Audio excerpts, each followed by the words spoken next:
you know what, Leo? Let me just say something about the huddle really quick. When you in a huddle, usually it's just the quarterback, one player calling the plays. We got multiple quarterbacks in this huddle, and we calling all sorts of different plays. Exactly. Hey, the word of the day, man, is respect. If you don't got respect, you don't have nothing in this game, man. Respect, you can't buy it. I can't assign you respect. You gotta earn it. You gotta earn it. You want your name on the back of this jersey to mean something, you gotta earn that respect. You want these colors, these jerseys to mean something, you gotta earn that respect. Snap in, snap down. Every single time you step on this field, man. What you captured, just let it slip. Yo. His palms are sweaty, knees weak, arms are heavy. There's vomit on his sweater already. Mom's spaghetti, he's nervous, but on the surface he looks calm and ready to drop bombs. But he keeps on. Good evening, everybody. The time is now 8:01 p.m. and you are listening to WSUC 90.5 FM. This is The Huddle. I'm Kenny C, and alongside me, as usual, is The Real Leo. And we are finally back here for another great show for all of you guys.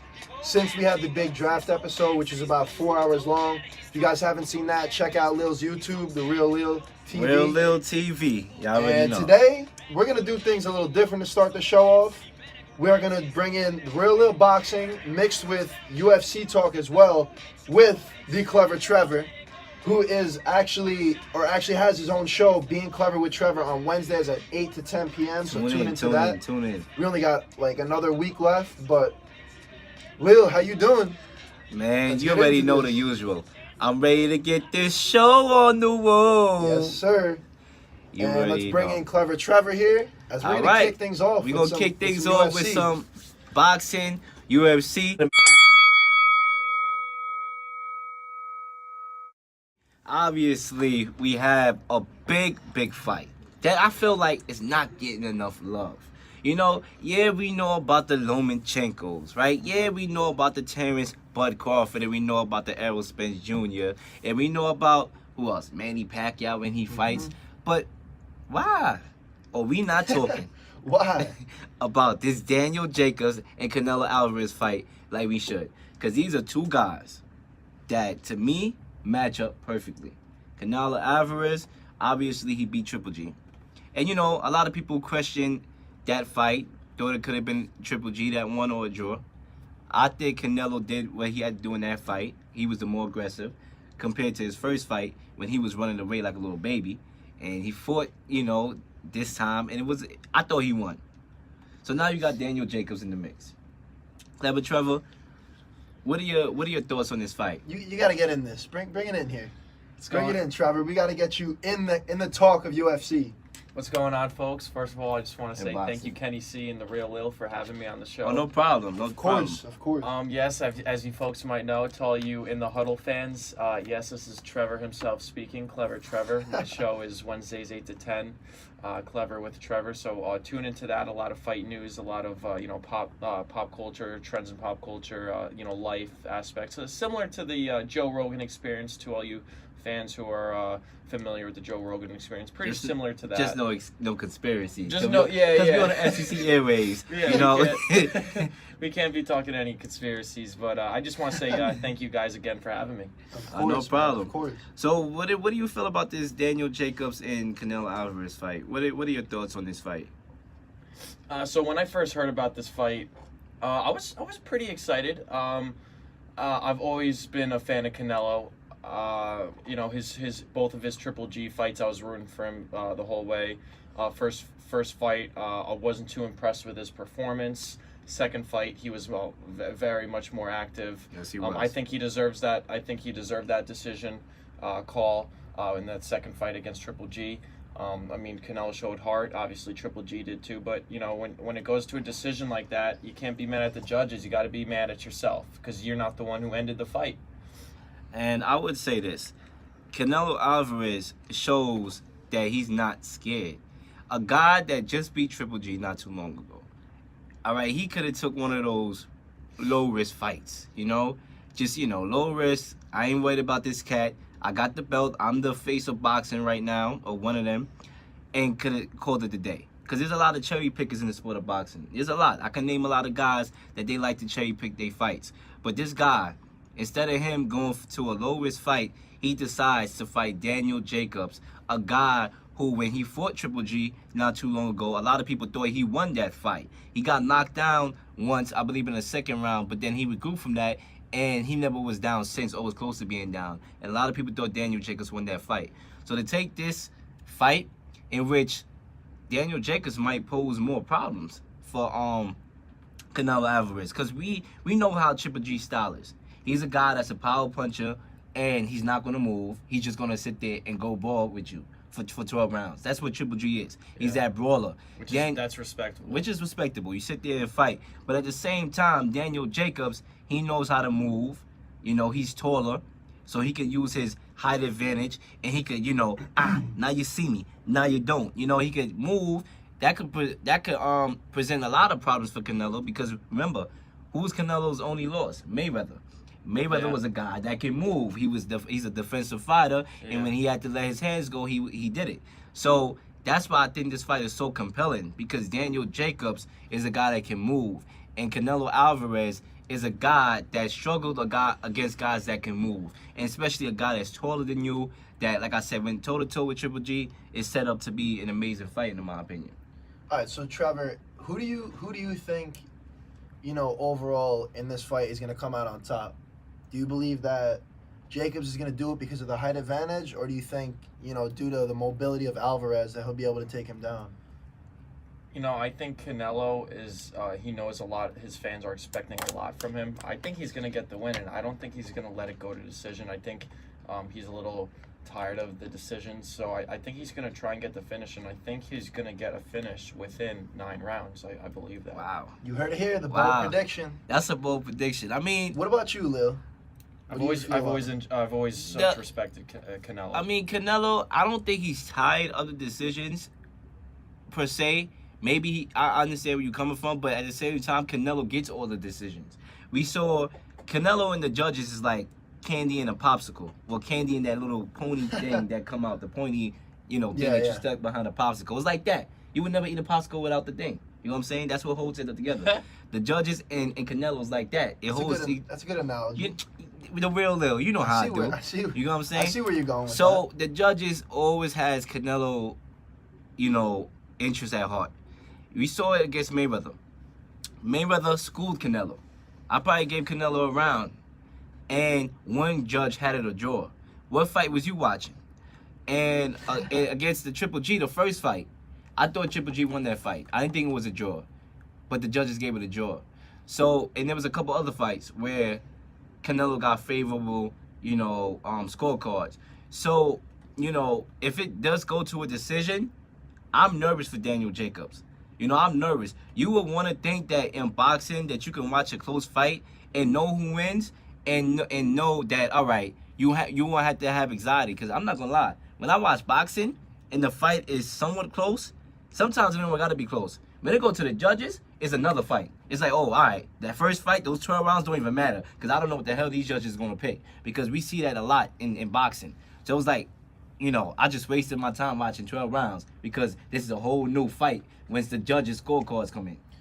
That's definitely true, because I feel like, like you said, when it comes to that decision by the judges, I feel like sometimes some of the judges are like watching another fight. Like they're on YouTube or something. Like, what are they watching?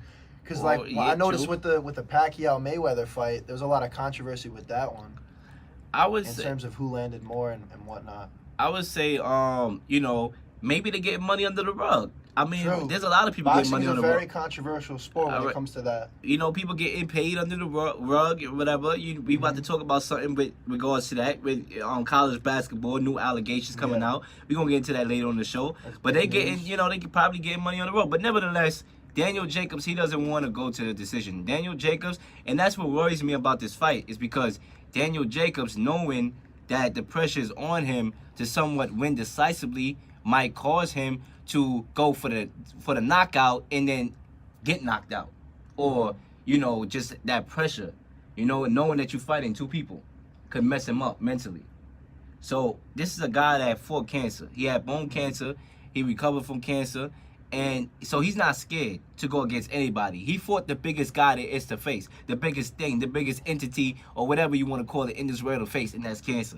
So I know for a fact this guy isn't scared to go to the ends of the earth with Canelo Alvarez. Because he wasn't, when you think about it, before he fought Triple G was on a 23 knockout spree? Yeah. I mean, this guy was knocking, you would have thought this guy was playing the knockout game. This guy was knocking guys out left and right. He's scary, man. He is scary. So, you know, he went toe-to-toe with his brother, and a lot of people thought he won the fight, including myself. So, he's been there. He has this experience. The only thing is, the Canelo that I saw in that last Triple G fight is a Canelo that is very, very scary. Bringing the fight to Canelo, strong chin. It came as a draw, right? A controversial, draw? Yeah, the first fight. And the second one, Canelo won. But Canelo, he has a strong chin. You know what I'm saying? His chin is strong. He knows how to take a punch. And like I said, this is going to be... He does a lot of chin workouts. You know, exactly. This is crazy. So I think Canelo, he's a more powerful puncher.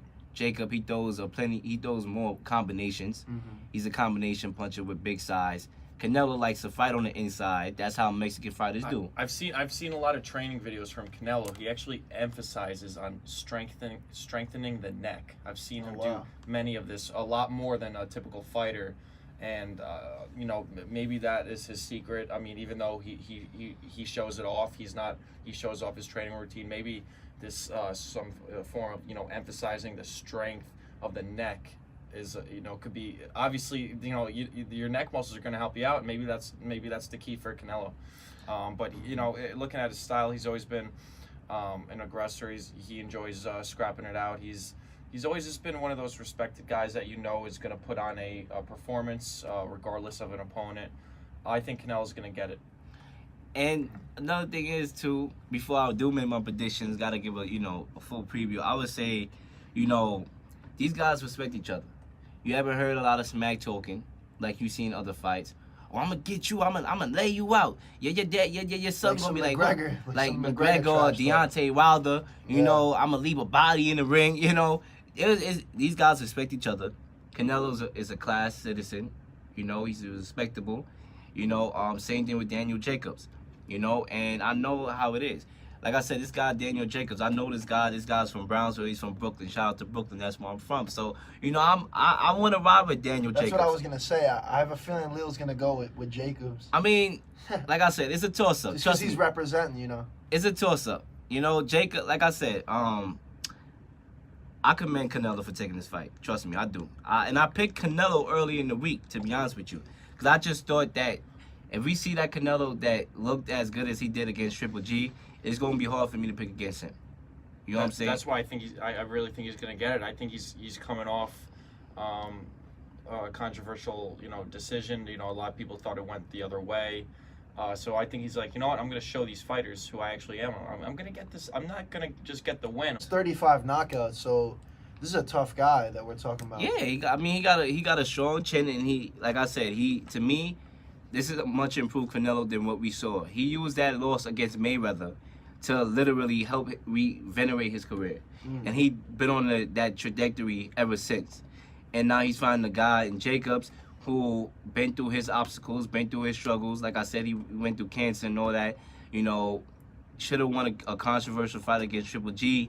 And now was looking for that opportunity to show that he is, you know, a guy not to be messed with. So my thing is here, excluding the judges. If the judges are not involved in this, and I believe they will be, I don't think nobody's getting knocked out. I think this is a complete fight. I think that Canelo early in the fight probably is gonna have trouble figuring out how to get this guy on the ropes, a guy that is taller than him, a guy that can move. I believe that's gonna present trouble early. But then I believe Canelo, with his power and his strong chin, and his counter-punching skills, too, on top of that, I believe he's going to be able to have an answer to some degree on what Daniel Jacobs is bringing in the course of the fight. But with this all said and done, I mean, I picked Canelo early in the week, but I have a change of heart. I'm going to... This is the Here it fight. is. I'm going to go with Daniel Jacobs to win this fight. Daniel Jacobs from Brooklyn, baby. This does not include me thinking the judge is going to rob him, because I do believe that might happen. But excluding that, as far as playing the eye test with my own eyes that I can see, I think Daniel Jacobs is going to win because I just believe that he's going to present some problems for Canelo. But will it shock me if Canelo win this fight? Hell no. It would not shock me at all. You know what I'm saying? To me, it's just a 50-50 toss-up. But I'm going to go with the guy that has a lot more to prove, that has the advantage as far as, just natural ability and height. I'm going to just roll with that guy. I mean, you were talking before about the size against Canelo. I mean, the size against Triple G affected Canelo. I mean, Triple G is around 1.5 inches, 2 inches about more on Canelo. I'm not sure the exact range. Canelo's got, what, a range around 74 inches, 70, 76? Around there. And I mean, even that poses a threat to Canelo. I mean, you saw it twice, 24 rounds. So, so yeah, the size could affect him. But he is coming off 2 training camps, training and sparring against people of that size and bigger. So he could be he could just have kept the ball rolling. He could be in that zone, could be in that grind. He's still in fantastic shape. He hasn't had a long layover, too much of a long layover. I hope for Canelo. Definitely gonna put some money on him. No, I'm just kidding. Yeah, I mean, boxing is a hard sport to me to put money on. Oh, it is. Because you just never know what these daggone judges. Imagine you putting up your whole life savings, and then the guy that you actually put it up actually won, and then judges, sway it. Then now I gotta. Oh my gosh! Now you got a personal vendetta against the judges. You gotta put an AP out for them. You know what I'm saying? Like that's just how it is. I mean, we saw it when me and you was watching the Tyson Fury fight. Oh, I was just gonna talk about that. And Deontay Wilder, I thought Tyson Fury won that fight. Oh, he won that fight. He won that. Deontay Wilder might have had 3 rounds. That's even if he had 3 rounds, because he had the 2 separate rounds with the knockdown, right? Yeah. He had the knockdown around and the then 1 round in between. Yeah. I totally agree with that. I think 3 rounds. Around 3 rounds, anything more is a little outrageous. I mean, how could that not? I know everyone's like, man, you got to count significant strikes. Fury landed a lot of significant strikes too. He might have he knocked down Wilder once, right? Deontay got Fury twice, knocked down, clear knockdown. He didn't really knock Deontay Wilder. I don't think he knocked Deontay Wilder down, but he just schooled him. Yeah. He literally just schooled him throughout the whole fight. You sure he didn't knock him down? Nah, I'm sure he didn't knock Wilder down. Wilder got him twice, but that's the reason why people felt the need for it to be a draw. Yeah. But to me, Tyson Fury just schooled him throughout the whole fight. His movement was insane. His head movement is fast. He threw the jab a lot. Yeah. And he, like I said, his head movement, him being a big guy, being able to move, presents so many issues for a guy that's just looking to knock you out. Because he can't get to you. So if he's a knockout artist, because Wilder's not a technical boxer. So he's not going to sit there and box you and set up his knockout. He's going to be looking for the knockout. It's almost like, get him off me, like try to get him out of here. Yeah. And then the guy is just doing this, moving, and then getting his jabs in, and then you losing on points. Mm-hmm. So risky business. That's just how it is. But, this Saturday, y'all, definitely check out the Canelo Alvarez versus Danny Jacobs fight. It's going to be a good fight. To me, this is 50-50. I mean, it's like you're dealing with, your 2 favorite foods, and you in the 2 favorite moods, for each food. You know what I'm saying? One mood for one food. One mood for one food. We ain't no fool. You about to go to school. We on a real little show with Clever Trevor, and last December was a December to remember, and now... This man's going off right now. Now we in Mayday, and He's it's time to creating a get rapping paid. career on 90.5. On 90.5, because we all live. While you listening, while you drive, okay? That's just how we doing right now. No, I like that. 90.5, you listen and drive. Right? Yeah, you listen and drive. That's how it is, ladies and gentlemen. But, like I said, great fight. I'm rolling with Danny Jacobs in a close one. This fight will be streamed on Dawn's this Saturday at the T-Mobile Arena in Las Vegas. Ladies and gentlemen, place your bets. Place your bets, but don't lose your trunks. Your house, Steve. Don't lose your house. Don't lose your clothes. Try not to leave Los Angeles but behind naked. All right? Try to get home safe in one piece. All right? So, moving on to the next topic here, some UFC. Oh, yes. This is Trevor's home. Yes, it is. The UFC. All right, let's talk about Brock Lesnar. Oh. All right, the Brock man. Man is retired. The man has called it a quits. I hope. I used to be a Lesnar. I was never a huge Lesnar fan, but the man's a dope head. The man has popped up for look right at him. after the Mark Hunt fight. Right after the Mark Hunt fight, he came up for substances, had a 2-year ban. Mark Hunt even allegedly sued Lesnar and the UFC because apparently they knew about his steroid use.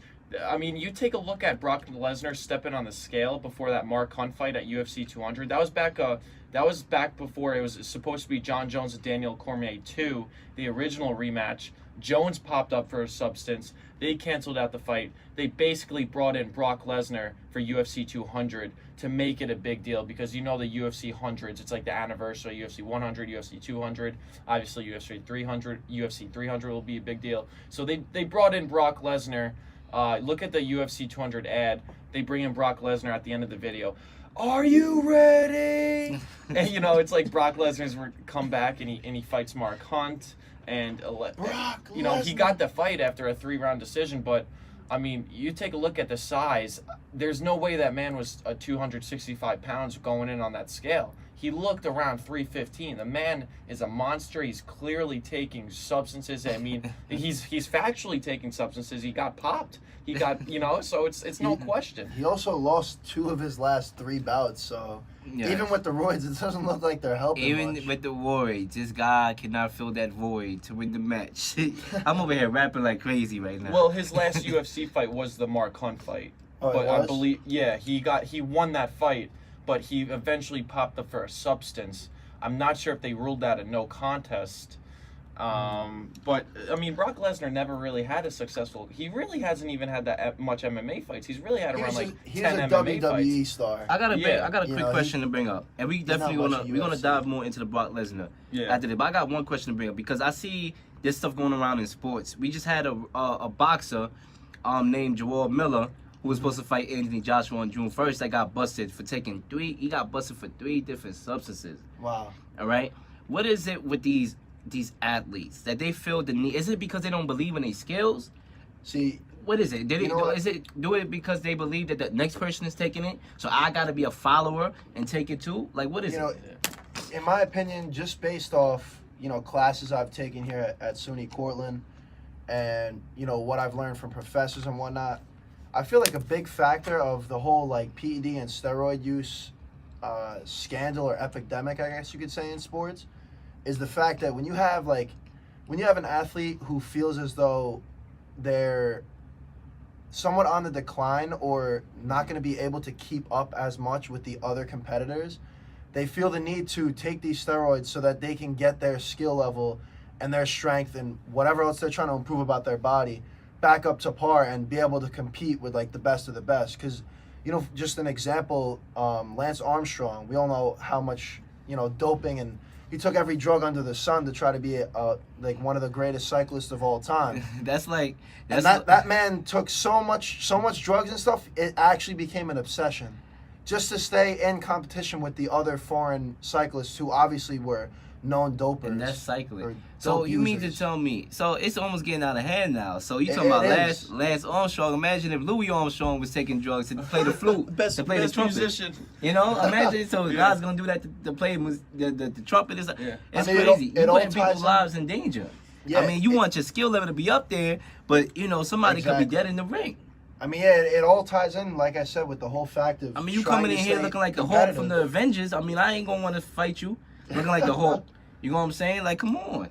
Yeah, I mean, steroid use has always been a problem, but Yeah.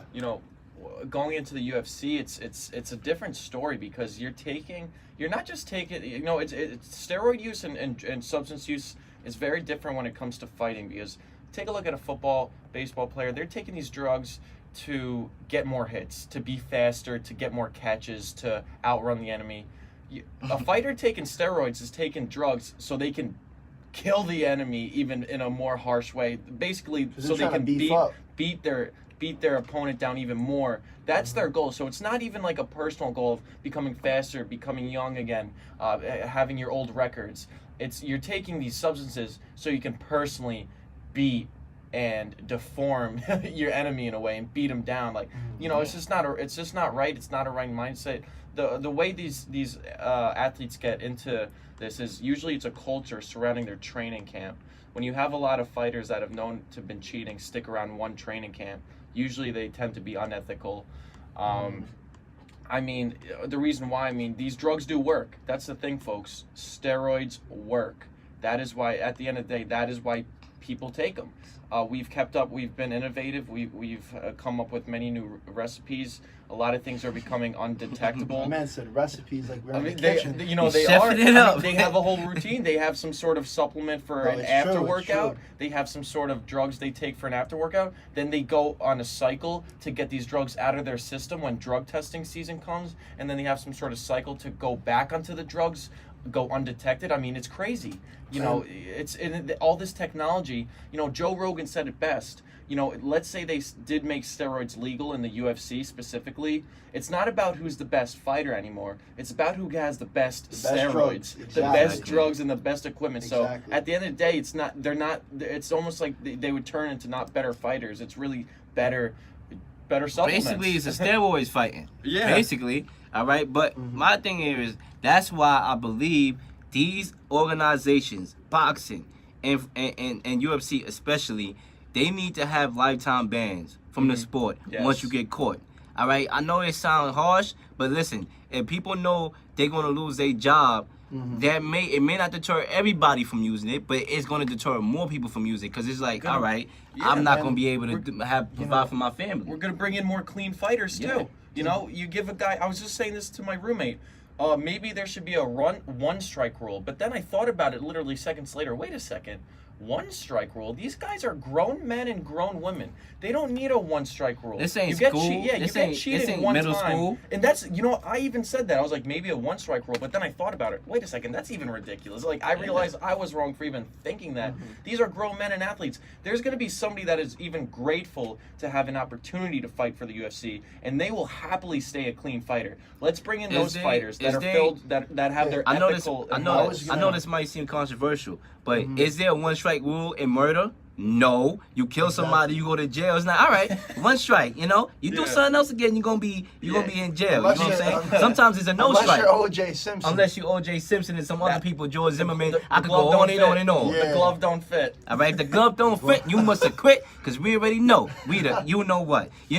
And like I said, George Zimmerman, this goes for you too. So unless you, is a no strike, it can't be one strike and then, you go do this again. No, it needs to be a lifetime ban. That's why I'm surprised this boxer, lifetime ban. Jarrell Miller, go- got busted for 3 different substances and only have, 6 months That's suspension? ridiculous. What kind of... That should be 3 times. that That should is be 3 times in reality, it should be 3 times the consequence. Exactly. 3 drugs. Okay, you get 3 years. Yeah. Basically. Which 1 by year then, for if each you're drug. giving them 3 years, their career is more than likely over. Basically. And that's why you see a You're not gonna be able to get back into reoccurring it. problem. You see these fighters, oh, I'm clean, I'm sorry, and then a couple years later, months later, they get popped they're back again. on it. Exactly. It's It's like an addiction, I'm telling you. Yeah. Because once these fighters realize, if I'm taking this drug and I'm going to become the best of the best, yeah. and I'm going to become the biggest I can, Yeah. I'm not. Why would I stop? I'm going to stop for a little bit to make you think I 'Cause stopped, it and makes then I'm going you to get back feel on it. like a superhero. Since does. since the Avengers is the most popular thing right now, I'm using Hey, don't analogies from the spoil Avengers. anything. I didn't see Endgame and yet. Spider, This weekend. I'm seeing it me this too. weekend. And Spider-Man, have superpowers, and he woke up and he was Spider-Man. He's not gonna be like, oh, I got superpowers. Oh, no, I don't want it because that's an advantage over everybody. I want to be regular human. No, he got superpowers. It works. Yeah. So guess what? I'm gonna use my superpowers. I'm gonna keep doing it. Who wouldn't? So that's basically what it is. These guys take these drugs. They see a change in their body, and they feel undefeated. And guess what? They're gonna repeat it.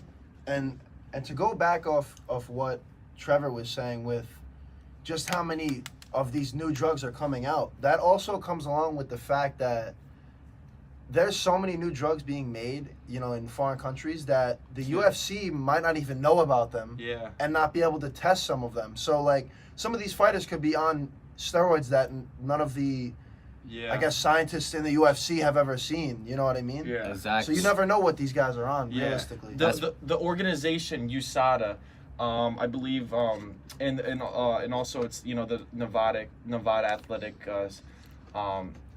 Nevada Athletic State Commission, something like that. They oversee the UFC, and USADA specifically oversees the the drug policies and regulations. And they give on the website, they renew this as soon as new laws and regulations pop in, a list of all the chemicals, additives, supplements that you cannot have in your body. I mean, how simple and how hard is it to just check on that list and make sure that whatever you're taking, because listen, you're allowed to take certain supplements, don't get me wrong, you're allowed to take some sort of forms of natural protein, especially if it's a natural form. But when you start taking that artificial stuff that's linked to steroids and you can't be taking it, they give you a list on the website that you can access anytime. If you don't want to personally do it, your coaches at least should do it, because I mean, your coaches look out for you too. They make money from you fighting. It's not just from making money. I mean, you have a training camp, coaches. This is your family and your brotherhood in a way. I mean, you got to make sure that these guys want the best thing for you in a natural way. You know, they don't want. You can't be. They got to watch out for you. And if you have a training camp or you have some sort of team, you know, a football team where they endorse steroid taking or steroid using, get out of there. Find a new training camp. Find a new team.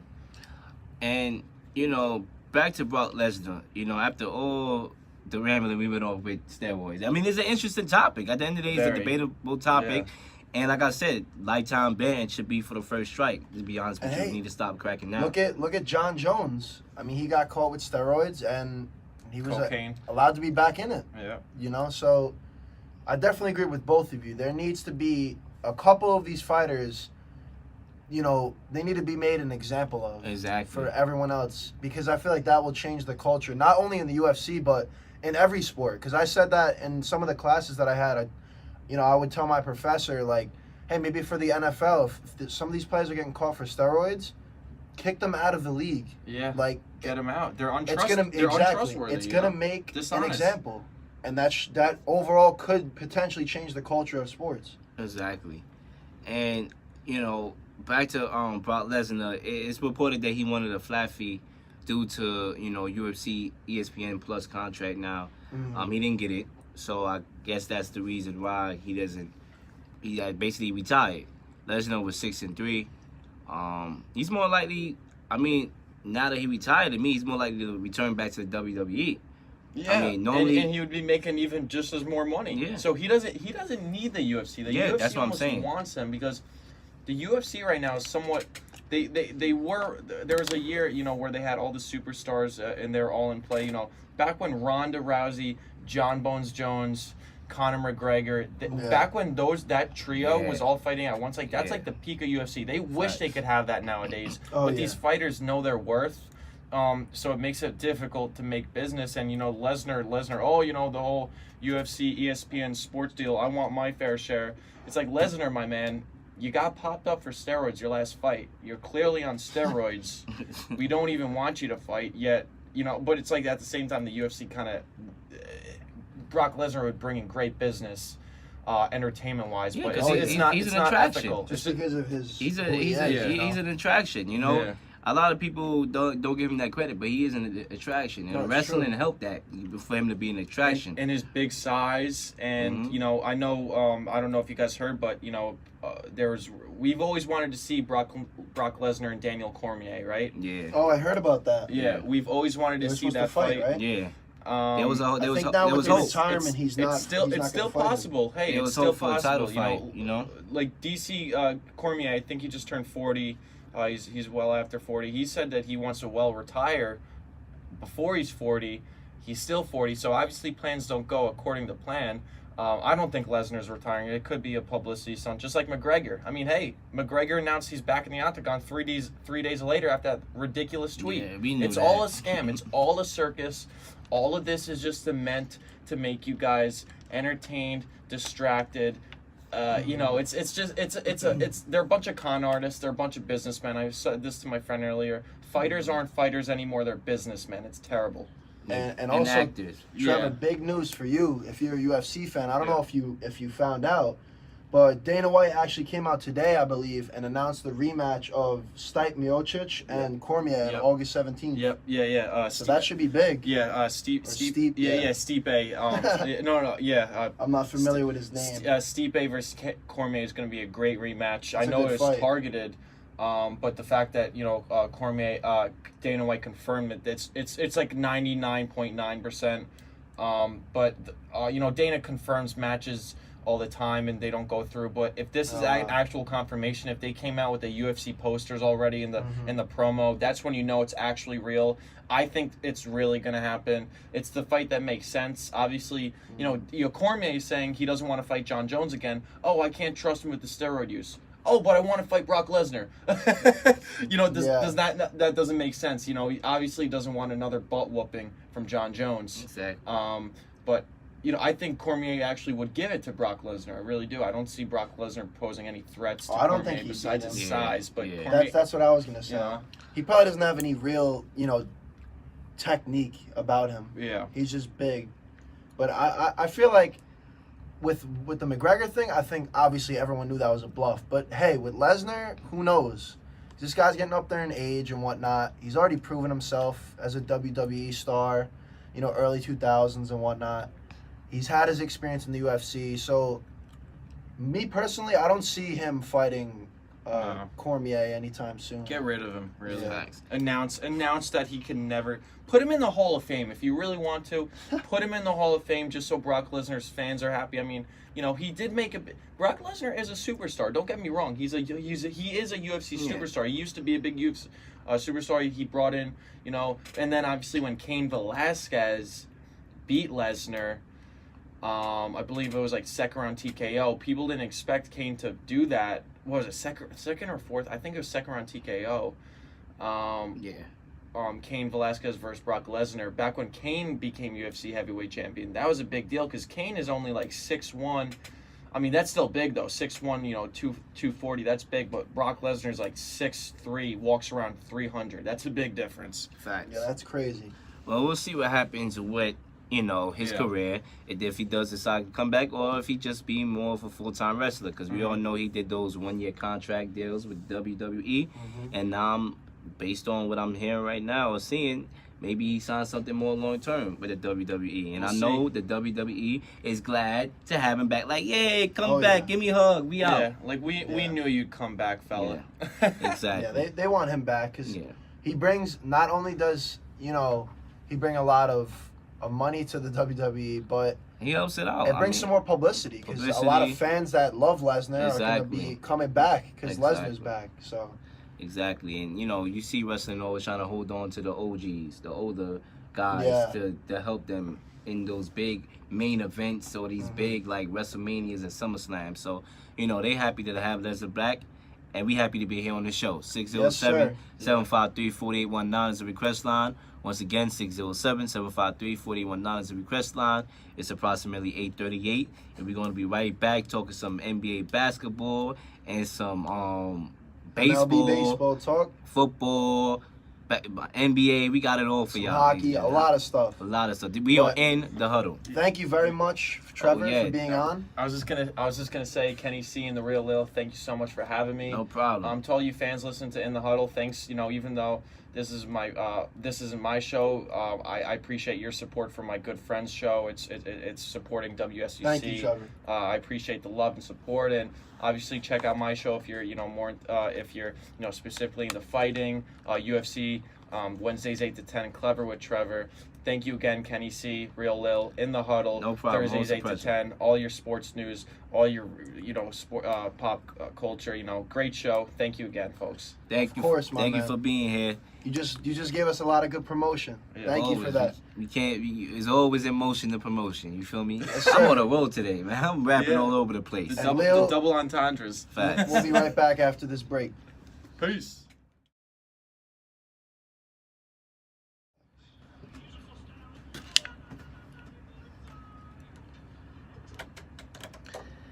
And we are back in the huddle. It's no struggle. I'm still rapping like crazy, but we back in the huddle. I mean, 607-753-4819 is the request line. 607-753-4819 is the request line. It is time to hurry up and move on to the next topic. The Portland Trailblazers defeated the Denver Nuggets 97-90 last night. And, there's a few things to take away from this game. Obviously, if you tune into the Real Little Show, I picked the Trailblazers to win this game in Game 7. I think this is a competitive series. I think this is an even series. This is a crazy series, like, thus far, because it spices it up, Lil. Because I feel like the fact that the Trailblazers were able to win one in Denver, that definitely puts it in their favor once they go back to Portland. Exactly. And Game 1, they got ran out of the gym. Yeah. And in Game 2, they came back. They had a lot of guys step in. It wasn't only it was a big team effort, man. It wasn't only Damian Dime. It wasn't only CJ McCollum. They 2 guys, and even they struggled. Yeah. There was other guys that stepped up. Damian Lillard only had 14 points. Yeah. You know what I'm saying? CJ McCollum, solid 20-point game. But, normally when Damian Lillard is going off, they're in good position. But these guys stepped up. Shout out to Enes Kanter. He's doing a relatively... He's going through a lot, too. He's going through a lot. We'll definitely get into that in a minute. But, a lot of stuff personally and his body. Yeah. But Enes Kanter is doing a relatively good job filling in for Joseph Nurkic. I thought when Joseph Nurkic went down to the injury, I remember we had the caller call up the show. Yeah. He was talking about how that injury was impactful. I thought it was going to be impactful too. But I didn't know Enes Kanter was going to come there and just hold it down. He stepped it up. He's not your, overall eye-popping type of center. But he does what he needs to do. Exactly. He's a fundamental player. Exactly. He plays his role. He got to get rebounds. He gets rebounds. Only had 9 of them last night, but he still had 15 points. Solid 15 points. Rodney Hood last night. Oh, yeah. Big game for that, A solid shooting night. 15 points, man. 15 points. 3 boards. He was making open shots.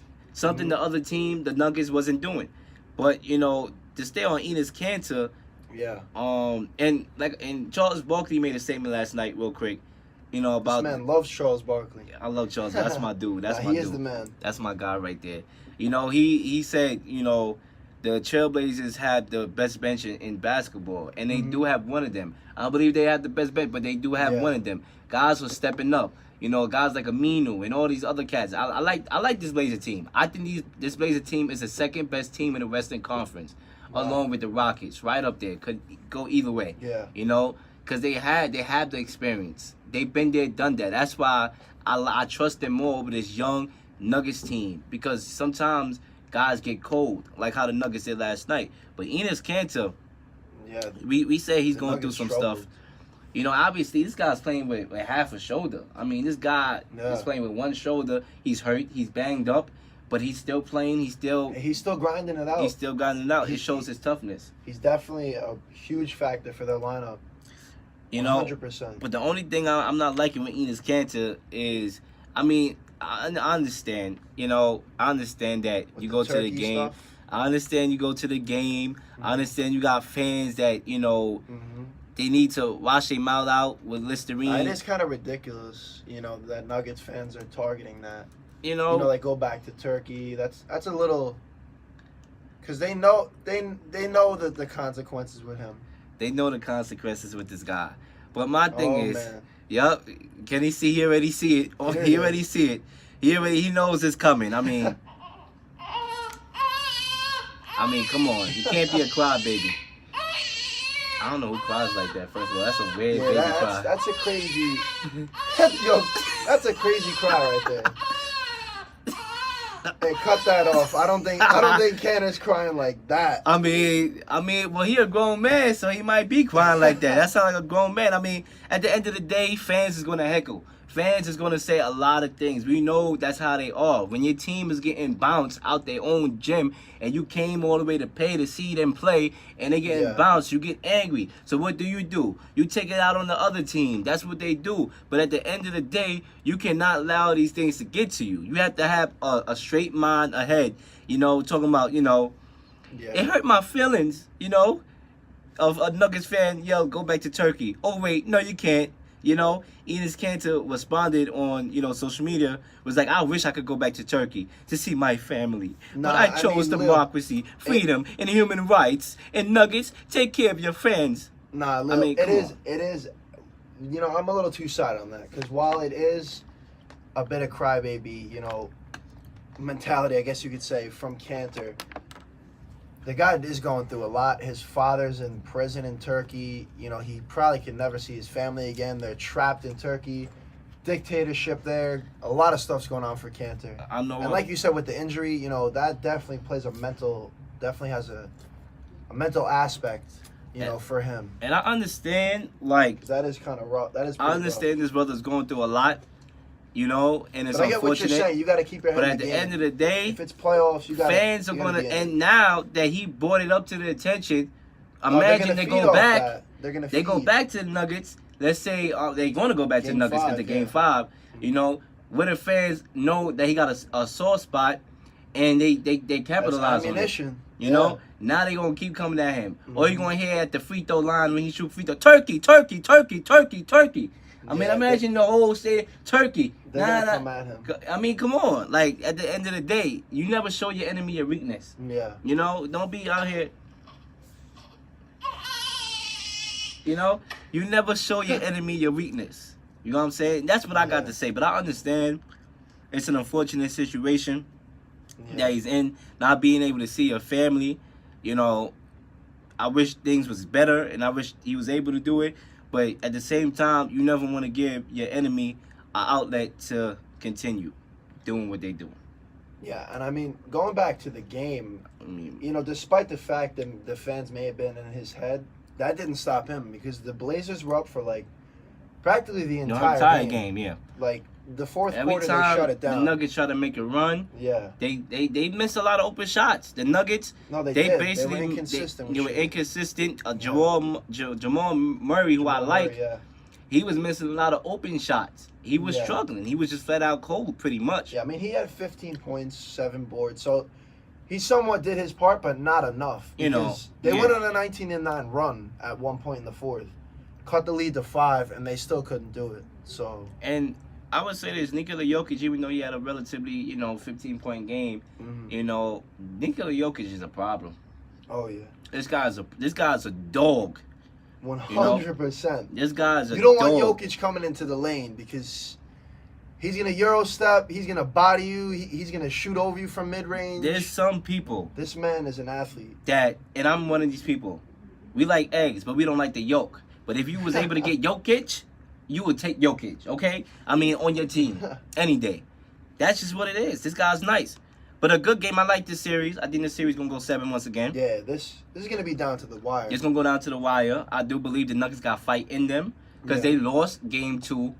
On one of these games, I believe it was they won game 2. They lost the first game against San Antonio. So they lost one at home anyway. So, and they won the series in game 7. Exactly. So, So this is a relentless group. Yeah. This is a relentless group. I definitely agree. They're gonna take them to the 7th game. And if you had to choose one, what team are you taking? I'm taking the Blazers in game 7. Taking the Blazers? I like Damian Dime. Hey, Dame I Dollar, like Dame Dime. I like his clutch He's team. too clutch. He's too clutch for me not to go the other way. But Torrey Craig, he broke his nose during the game. That was a bloody mess. That was crazy. At least he came back in the game with the I saw mask that. on. And he showed that he has that competitive spirit. But like I said, I'm interested in this series. But moving on to some baseball. Here we go, Lil. We're gonna Take get right me into out this. to the ball game. Yes, sir. I don't even know the Some words Cracker like Jacks, some peanuts. We're Some- gonna get right on that. in. Exactly. Lil, the New York Yankees, as of late, it's been a bumpy ride this season been thus far bumpy. for the New York Yankees. It's been bumpy. It's like we in bumper cars. Bump, You know, it's like bumpy. They lost last night 3-2 to the Diamondbacks, who are a solid team overall, and it wasn't a good night for manager Aaron Boone. Couple controversial calls, The biggest one was in the 7th inning. He argued Tyler Wade was hit by a pitch. It was iffy. As a Yankee fan, you always want the call to go your way, but Boone was ejected. So that's his 2nd ejection this season. And, hey, I'm all for Aaron Boone. I love this guy as a manager. He did big things for us last season. And this season overall, hey, we're going to fight for every win. And this is why. We don't have a lineup right now. I mean, the We really don't have a lineup lineup. is decimated. It's decimated with Completely. injuries. I mean, the Yankees, like I said, like how you said, it's a bumpy ride. It's a roller It coaster. is. We are 0-5 against teams with winning records. Exactly. We need to fix the that. Astros. That's terrible. We Our lost team last 2 that's to the Diamondbacks. the team that's probably going to be there when it's all said and done. team that you probably want to see, the Houston Astros. To lose to them 3 times, you know what I'm saying, and not get one, you have to be concerned at the end of the day, you know. So they got swept in that series. They 0-5 against winning teams, you know. You gotta have that you gotta be able to beat these great teams in baseball, because at the end of the day, that's who you're gonna end up playing when the postseason arrives. But the thing is, you know, while yes, you still have to worry with the Astros, you know, the fact that they lost that series, because they are obviously a great baseball team. Yes, they are one of the best in the AL. The Yankees, you know, lost those games with the decimated lineup for the most part. You know, when you have your backup players getting hurt, like Clint Frazier, for example, who's on a tear, man had like a 345 batting average. I heard that he's eligible to come off the IL this Friday, Lil. So, I mean, he could be back Friday. Gio Urshela, the backup third baseman for Andujar. Andujar could be back, and a big question arises for that because, you know, Andujar's coming off the torn labrum. And Urshela has been on a tear this season as of late with us. He's got a 339 batting average, a home run, and 6 ribbies, which is RBIs, runs batted in. And Lil, crazy stat, 21 games, you know, since he took over for Andujar, he's gone 20 for 58, which is a 345 batting average, and a 409 on-base percentage. So he's been nothing but consistent for the Bombers. And that's a big question for Boone about who he wants to play in that. And how about, you know, one positive light, you know, and there are a few positives to take with the Yankees. Obviously, one of them is that we're not at our full potential because our roster is decimated. Not at all. Imagine when we do get healthy, what can That's happen. what I was about to say. You know, and then with Luke Voigt, to me, that's Luke, another, you know. He's the big man. That, to me, him right there is a positive light. This was a low-risk move for the Yankees in 2018. This was an experiment. We talked about steroids for half an hour on the show. Yes, The experiment with steroids. This was an experiment, you know, bringing in Luke Voigt. But to me, offensively, he's performing well for them, and that's they sparking light right now. I mean, 100%. Straight from opening day when he hit that home run. I'm telling you, man. He already set the precedent. I said it when we were talking about spring training baseball before the season really got underway. I literally said that. I said one of the biggest things for me as a Yankee fan is to determine, you know, to wait and see, is Luke Voigt going to be the consistent man that he was last season, coming down to the playoffs and the postseason, and then in the postseason he was solid? Is he going to be consistent, and is he going to be the number 1 first baseman? And my answer to that right now is yes, 100%, Lil. I agree with you. He's been the most consistent Yankee batter. You know, he's brought everything that Boone could have asked for, because Greg Bird is a semi-big loss. He had a bumpy season last season with injuries as well. Obviously, he's still injured this season. So, hey, I say keep Voigt in because, like you said, he's been the biggest light for the New York Yankees. He definitely has. And other Yankees 100%. News to wrap things up before we move on to the Mets. Yeah. Jamie Foxx joins the lineup for CC Sabathia's celebrity softball game. I'm interested in seeing, you know, how Jamie Foxx does. Hey, you know, speaking of CC, CC. This man, the other night, recorded his 3,000th career strikeout, becoming just the 3rd lefty to reach the milestone. Lil, baseball's been going on for 100+ years, and he's just the 3rd lefty to do it. 17th pitcher in history, might I say, to reach the 3,000 mark. So he's definitely been an outstanding Yankee in his career. And 2.66 ERA right now, 4 games pitched. He's got 16 strikeouts. CC's definitely a part of that glue that's held the bullpen together, because we still don't have our ace, Luis Severino. And overall, the Yanks rotation, it hasn't been that bad as of late. And Tommy Conley, 1.54 ERA, 13 games. He's definitely been a huge mid-game reliever for us, and Octavino as well. So, Lil, overall, I have a lot of optimism. To wrap it up, like you said, you know, a lot of people are saying, oh, when everybody comes back, like the Yanks are doing a pretty good job with the backups. They're practically like, you know, the backup bombers, I'd like to call them. You know, people are saying, oh, when everybody comes back and all the all-star guys that they have come back, they're going to go on a losing streak. No. I completely disagree with that. Me too. I do believe the Yankees will improve once they roster come together and it's healthy. I do believe that. But right now they have their next upcoming games against the Twins, a 3-set Minnesota, game, man. a 3-game set. So we'll see what happens. You know, They're a first place team, so this is going to be a rough it's gonna be 3-game, rough. but Yeah. I definitely have optimism. And Leo, Moving on to the take Mets. it away with Flushing Queens. All right, Flushing Queens. You already know how it is. You know, you already know Brooklyn. You know, Queens is right over there. You know, I love Queens as much as I love Brooklyn and I love Queens right after. So moving over here to Flushing, talking about the Flushing Five. You know, first of all, talking here with the Mets. They 16-15. That's their record right now. They won today. Yep. Against the Reds, 1-0. Yes, sir. And Noah Syndergaard, this guy, he performed today. He pitched a 4 shutout. It's about time. 4-hit shutout with 10 strikeouts and a home run. With no home, he had a home run. He also had a home run. So he becomes the first Mets player in history to throw a complete shutout and have a homer as the only run of the game. So to me, that was the talk.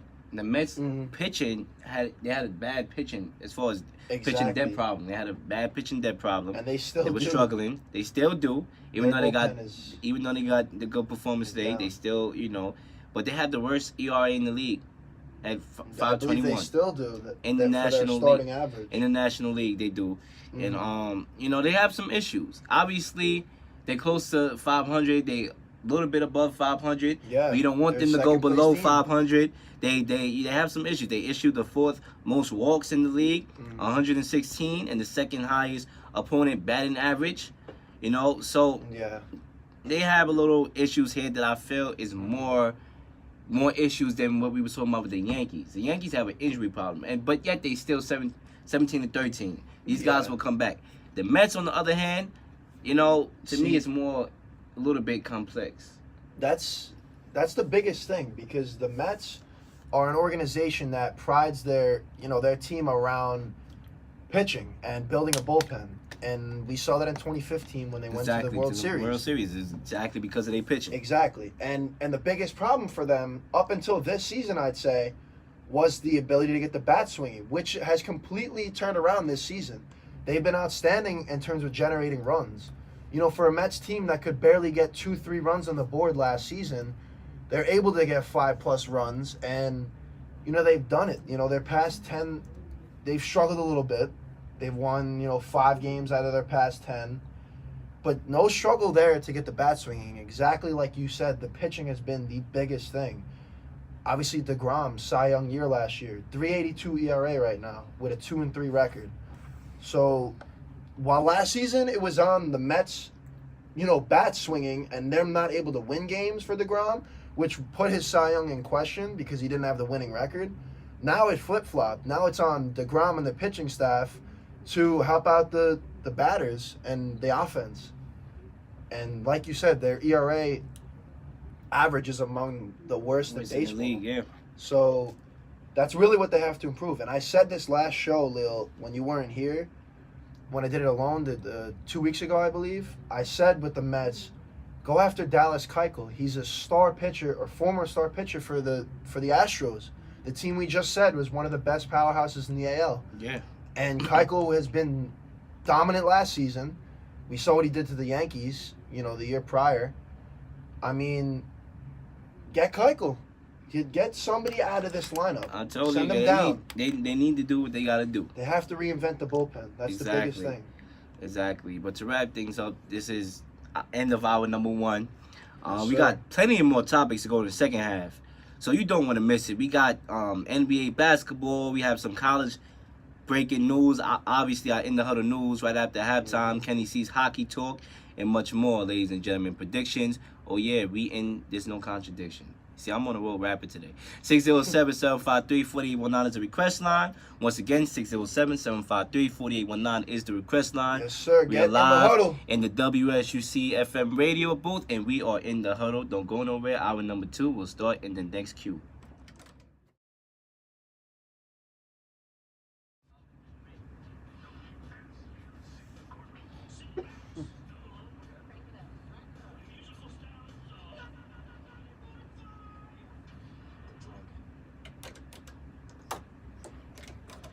Ladies and gents, welcome back to the Huddle. Got a little instrumental for you guys playing right now. Set the mood for the next half of the Huddle. Oh, come on. We out here, ladies and gentlemen. We ain't playing no games, even though we are in the Huddle. It's time for our famous In the Huddle news.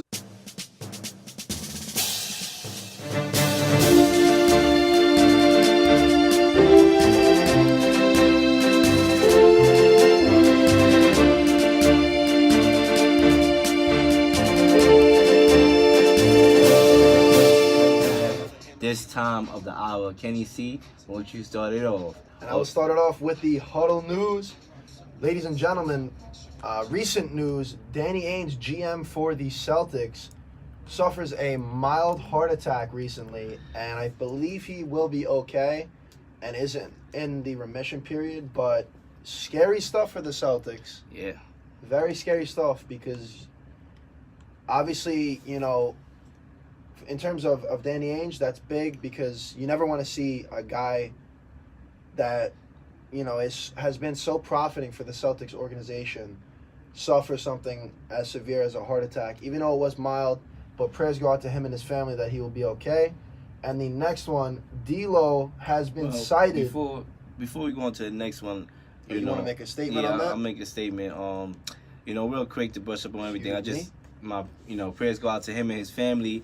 That's obviously, right. You know, you don't want these type of things happening. This guy, you know, is a good dude. And once again, I just hope that, you know, everything goes well. This is, you know, obviously scary for the teammates, the team and the coach and stuff like that and the fans.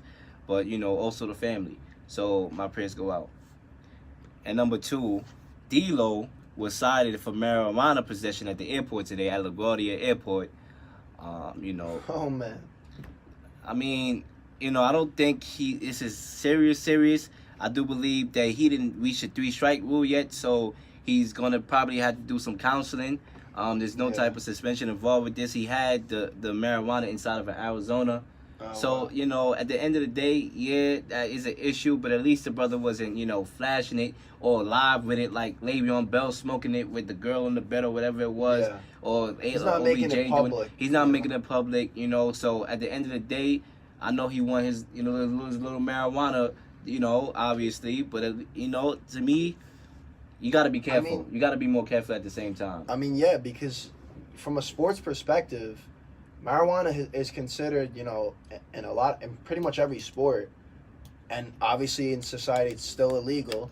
Some states have legalized it, but at least in sports. Go to Colorado, man. Exactly. But at least in sports, there's a zero tolerance for marijuana. We saw in the past with Josh Gordon, you know. Yeah. He saw it a lot with Le'Veon Bell, you know, with that video he posted. I mean, OBJ posted something too. Yeah, like if you're gonna do it, I mean, obviously they could still drug test you, so you're still putting yourself at risk.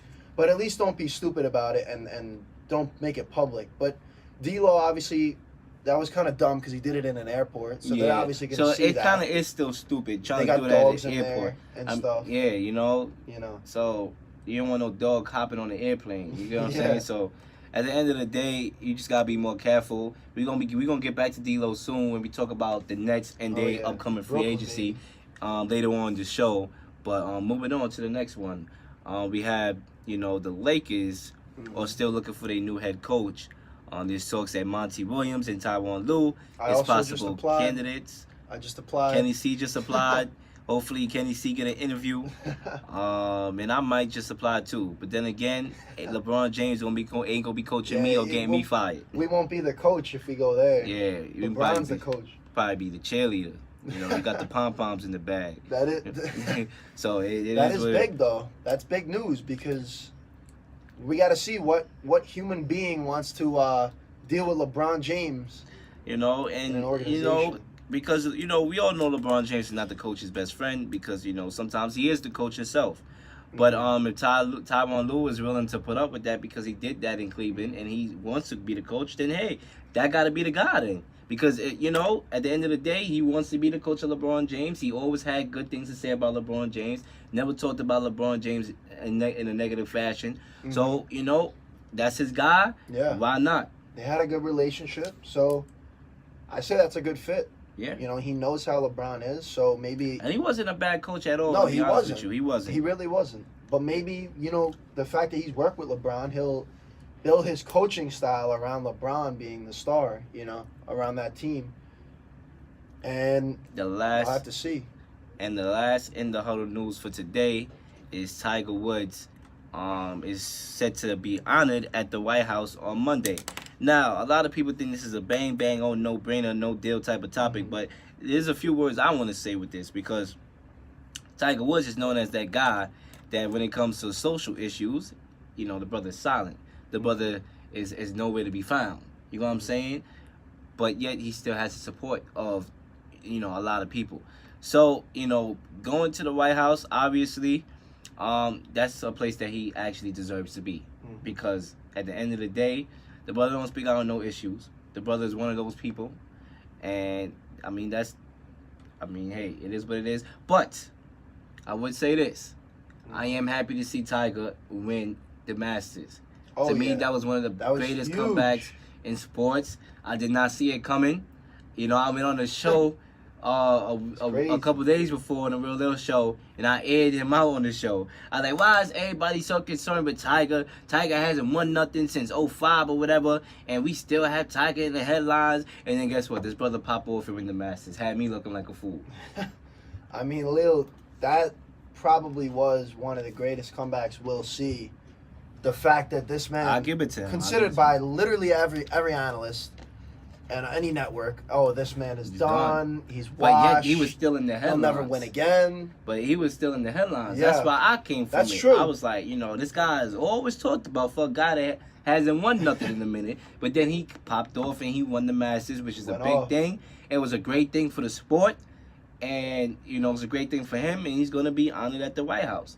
My only issue with him is that I hope, I would like to see him speak more up when it comes to social issues, especially if depending on that type of vote, So it is what it is. But like I said, he had a great Masters, and he basically had one of the greatest comebacks in sports, in my 100%. opinion. That's, you got to think about how bad this guy was struggling. To win that's a big thing. But moving on to our next topic here, we just touched on D-Lo a minute ago. Yeah. So we might as well continue with the D-Lo flow. See, Okay. In the Huddle show. See, we rapping I today. see you. Kawhi is said to be said, right? That Kawhi, KD, Kevin Durant here, Tobias Harris will at least consider the Nets in free agency 2019. KD is close friends with Karis LeVert. Karis LeVert refers to KD as his big brother. Tobias Harris is from Long Island, has relations to the Coach Atkinson. I believe Coach Atkinson coached one of his cousins or something like that. Kawhi's uncle and advisor has a solid rapport with Nets general manager Marks or whatever. So, hey, the Nets possibilities.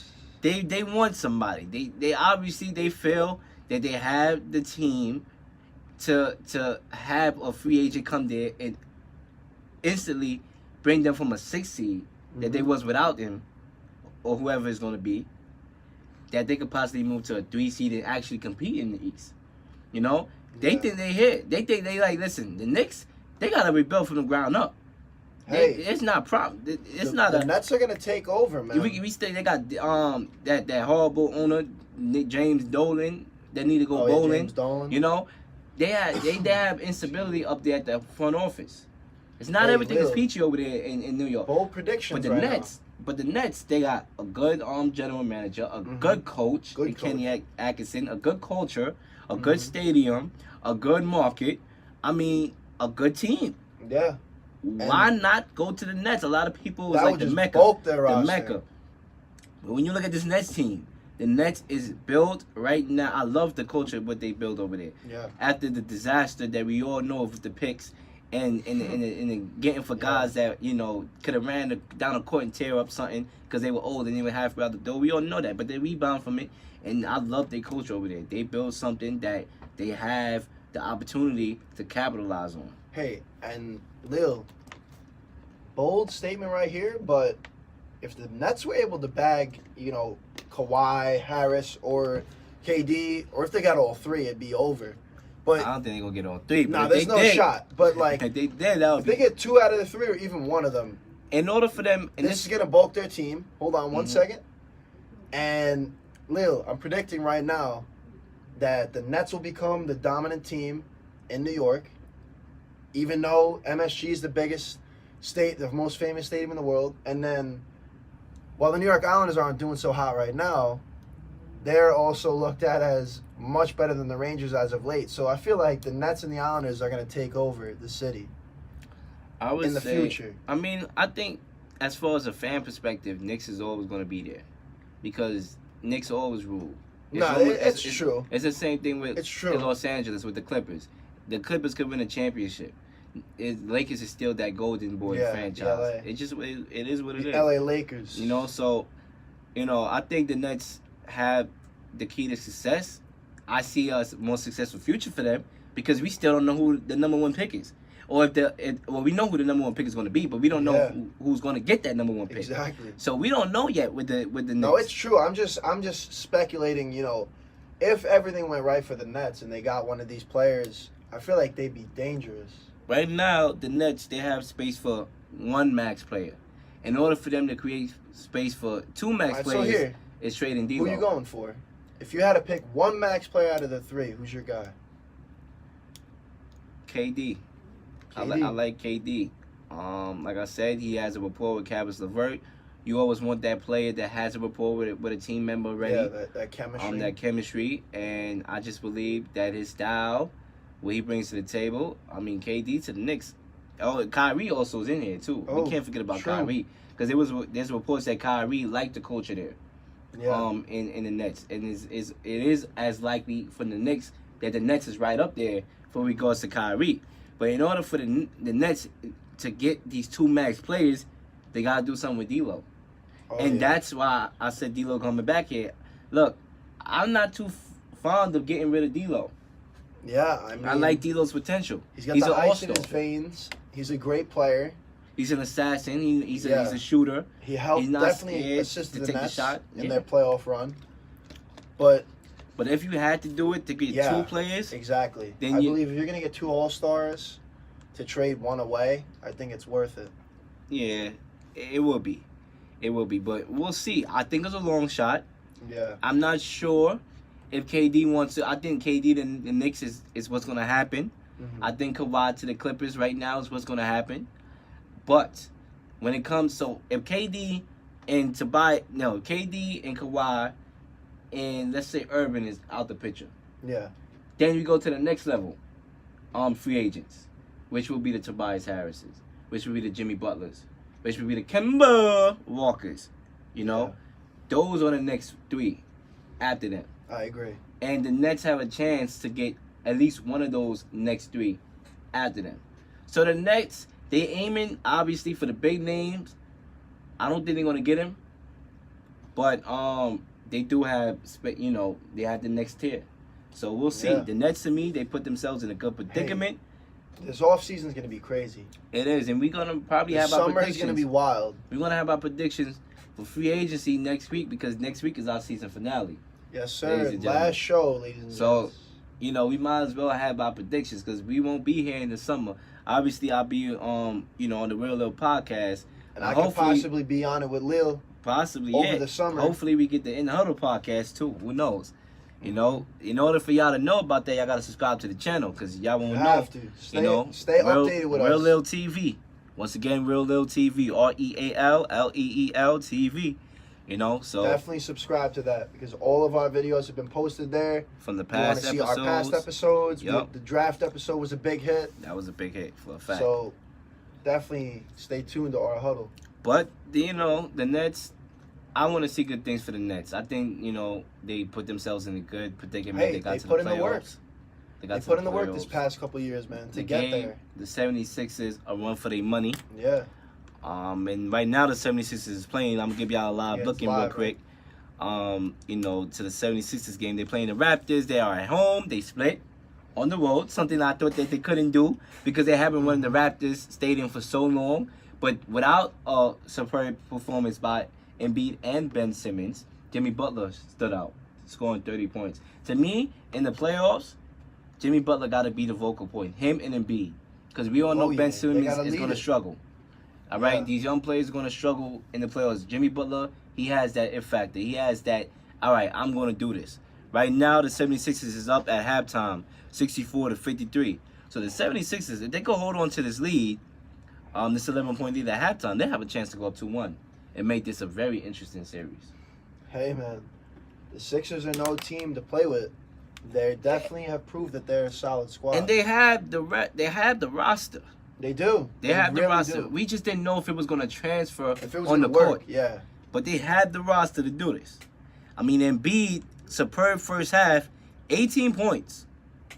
Hey, Embiid in himself, you know, with that team, he's already like a wrecking force. And then you build around him, and they look like a lethal squad. Tobias Harris, 11 points. Ben Simmons, Shooter. 8 points. Not bad for the first half. Jimmy Butler, 11 points. All around solid game from what I'm seeing. J.J. Redick, 7 points. The 76ers got potential. A lot of people, we just put them to the side. We was like the Raptors, the Bucks, or the Celtics, possibly. We put the 76ers to the side because Everybody forgot about we them. forgot about them. But they legitimately can compete with any of these teams if they wanted to. can. So we'll see. 100%. But when we come back from a very short commercial break, 3 Very minutes. short. Stay tuned. 3 minutes in duration. We'll be back, and we're gonna talk. What's the next topic on the agenda? We got the Arizona assistant coach Yes. allegedly paid Deandre Ayton, the We former player. gotta get into that, ladies and It's gentlemen. gonna be big.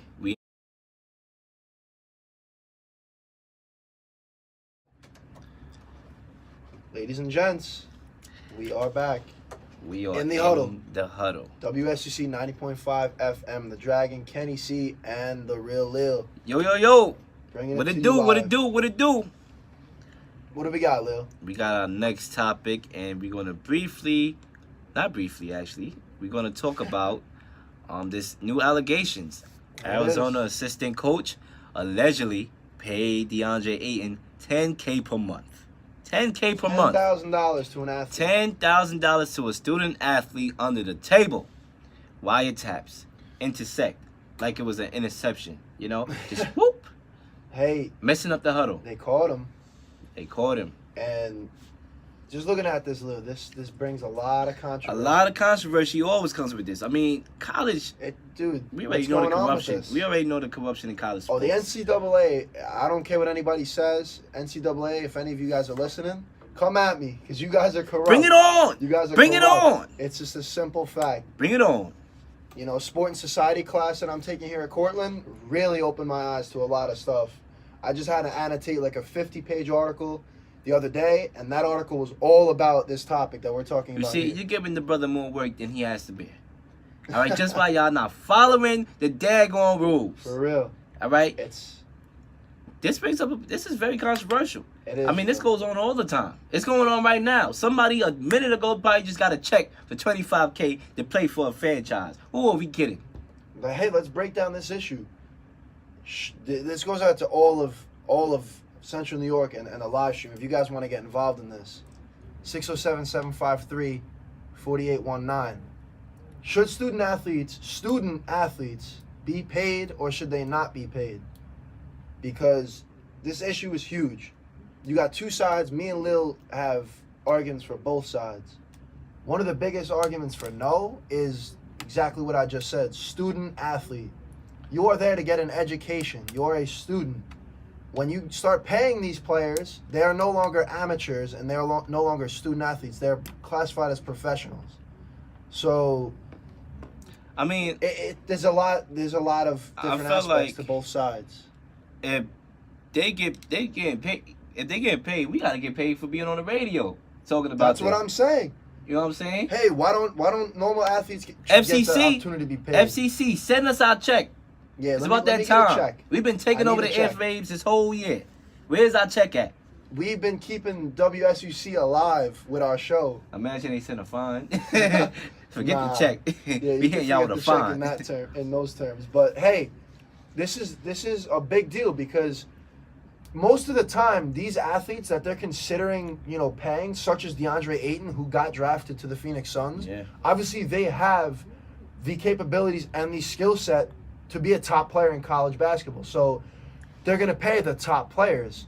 But look at here, these top players that you want to pay, most likely, almost all of them in the country, they're getting a full ride to these universities, top-notch education, premium gyms to work out in, separate from the students that go there. Nice student life centers to work at. Exactly. Facilities. Food, outstanding dormitories and places designated just for the players on the team. So you can't sit here and tell me that these players don't have advantages already to being a college athlete.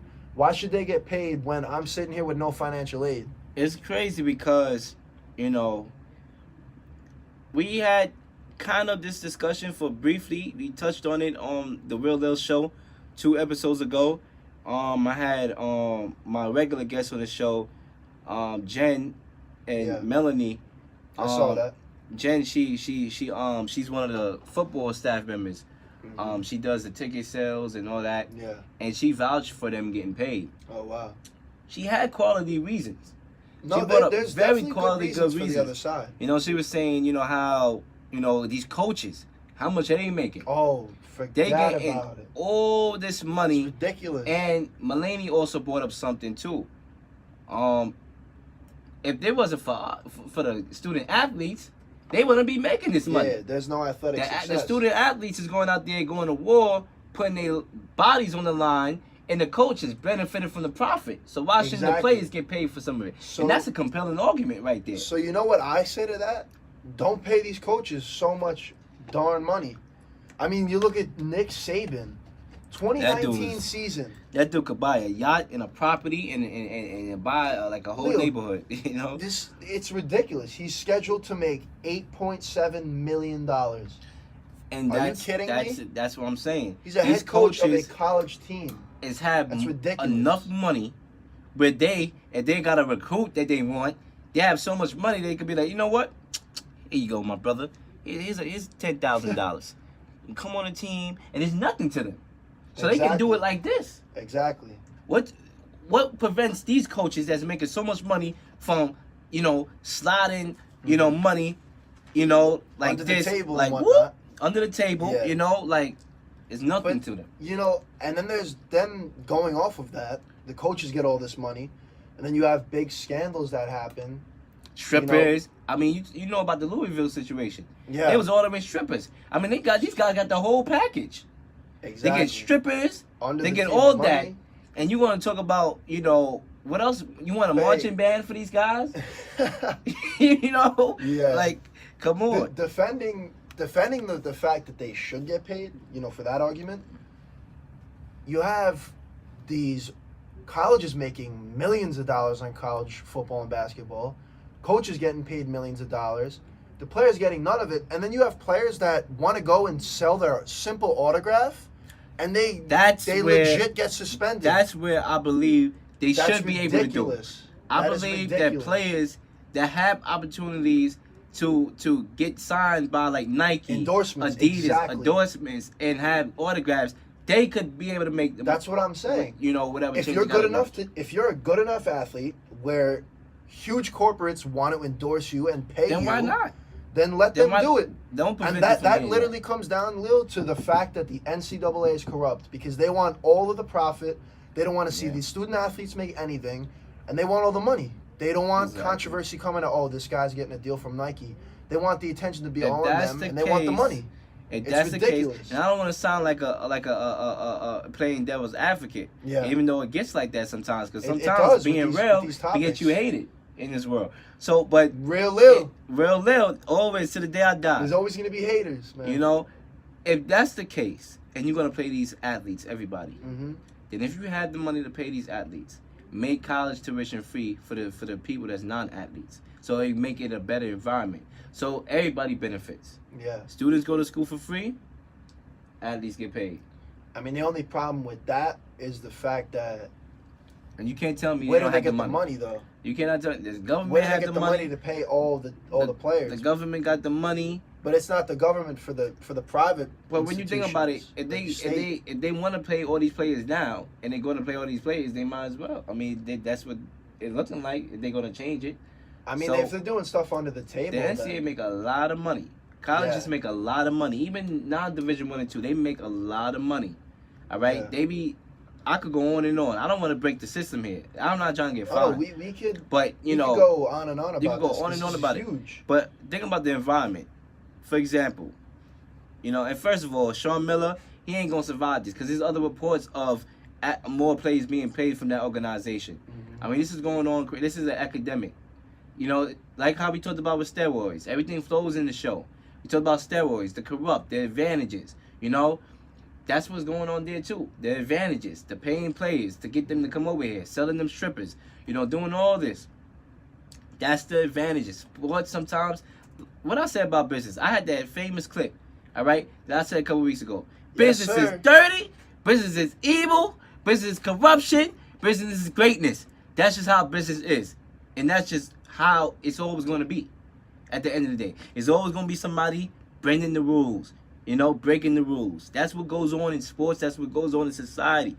All right, Stephen A. Smith said earlier that he received sources from Arizona that Ayton was on campus running his mouth about being paid. So then there you go. That's a problem. What kind of environment does that put students in colleges now when you have one player bragging bragging about, oh, I'm getting paid to play sports, I'm getting 10K. What kind of environment are you setting? Then you have students that can't even buy a gallon of milk. Exactly. And that can cause issues. It can. That's going to cause protests, no doubt. If I'm in the student body, because I'm coming out about that. It's always going to be something. Yeah. You change one thing, you make a rule. So college athletes gets paid. Then it's going to be something else. And you think for 1 second, these college athletes getting paid is going to stop the corruption? Mm-hmm. Hell no. Hell no. People sometimes use instances like this to vouch for it. But it's not. Because there's always going to be somebody breaking the rules. Why? Because Real Lil always say, business is dirty, business is evil, business is corruption, and business is greatness. Lil, I can't stress how corrupt the NCAA is. I heard another instance, my friend actually told me about this. I don't know how long ago it was. I don't know the student's name or what school he played for. But I know he was on the football team at a school, and this man's mother died. He did not have enough money to get home on the plane to attend the funeral, or I think his mom was deathly ill in the hospital. And the coach went out of his way and paid for the kid's flight and got him back home. The NCAA then took action and fined the coach for this action, and I believe either suspended or also got the player into big trouble. Are you kidding me? Sometimes it goes. That's just that's wrong. way old. There's a fine line between, all right, maybe there was corruption. He did this under the table, but no. And that's not why at all. This is such a huge debate and argument that can go 1,000 different ways. It's all directions. At the same time, I'm not a judge. I'm not a capitalistic judge. I don't make these rules. But I still want to be fair to every party. Mm-hmm. If somebody comes to me with an argument that seems legit, I take that argument. I'm like, oh, that's legit. And if I think from another corner, I think from that other corner. So we not the lawmakers here. Yeah. That's why I'm glad we now in the NCAA board, because it's a tough decision to make. Because you think about the culture really and the environment of a college. Once players get paid, then it's different. But then when you think about, these players can't work because they sleep, breathe football and education. That's true. So they can't make money. So if they do make money, how much money they making? That's another debate. So once they do get paid, a huge thing. I'm glad you brought that up. Once they get finalized, let's say they do get paid, then the question becomes, how much do they get paid? And how many players do you pay? Exactly. Do you pay just the starters and not the bench? So the star players, they make a lot more. Exactly. There's inequality there. Exactly. So it's always going to be it's like a lose-lose almost. Exactly. And then you know what I mean? Females got to get paid. Yeah. You're not going to just tell me you're going to make an NCAA ruling where NCAA players get paid and not pay the females. And then if they pay the females less, then the question is going to be, the females, we getting paid less. The men's are getting paid And more. that goes into Title IX. That goes into Title IX. Which is the Discrimination Act. Exactly. With women and how they're supposed to be equal to men, which they are. And like you said, if you pay the men, you got to pay the women. Then you got to generate a lot more money. But in terms of female sport, then people argue, oh, well, men's sport is more popular than women's sport. It doesn't matter. It really doesn't matter. At the end of the day, they're all athletes, and they all deserve recognition. Exactly. That's on the media outlets to get the women's sport more recognition. I mean, we just saw Martha McGraw on her famous speech. I covered that on the Real Lil Show, too. Her famous speech about women's equality. It is an issue. There's so many issues that tie into the same issue. I almost need a tissue. I mean, it's crazy. A lot of stuff goes on. There's a lot of issues. Obviously, we know the game of sports brings us love and joy, but there are issues. That's just how it is. And this, topic, about players getting paid, corruption, guys getting wiretapped, that's corruption in itself. I mean, there's so much things going. It's like, damn, you bringing somebody justice is corruption. Well, that was the FBI too with the wiretap, so they got involved. But I'm in terms of my argument and whatnot, I'm gonna wrap it up with this, Leo. I just want to say this in terms of this Arizona case. After I read this quote, before I read the quote, I'm just gonna say, don't you dare, as Arizona, don't you dare put on the facade that you are in the right here, and that what you're doing is right, because you're not. So they came out and said, and they're liars too, because they came out and said, and I quote, Arizona remains committed to the highest standards of integrity and ethical conduct, which includes competing within the rules of the NCAA and Pac-12 conference. And the quote goes on to continue. But don't lie. Don't you ever lie, because clearly you are breaking the rules of the NCAA and you're paying this athlete $10,000 a month. So the fact that there's so much corruption and lies from these universities, I just don't see the corruption ever ending and this issue ever getting resolved, because that's ridiculous.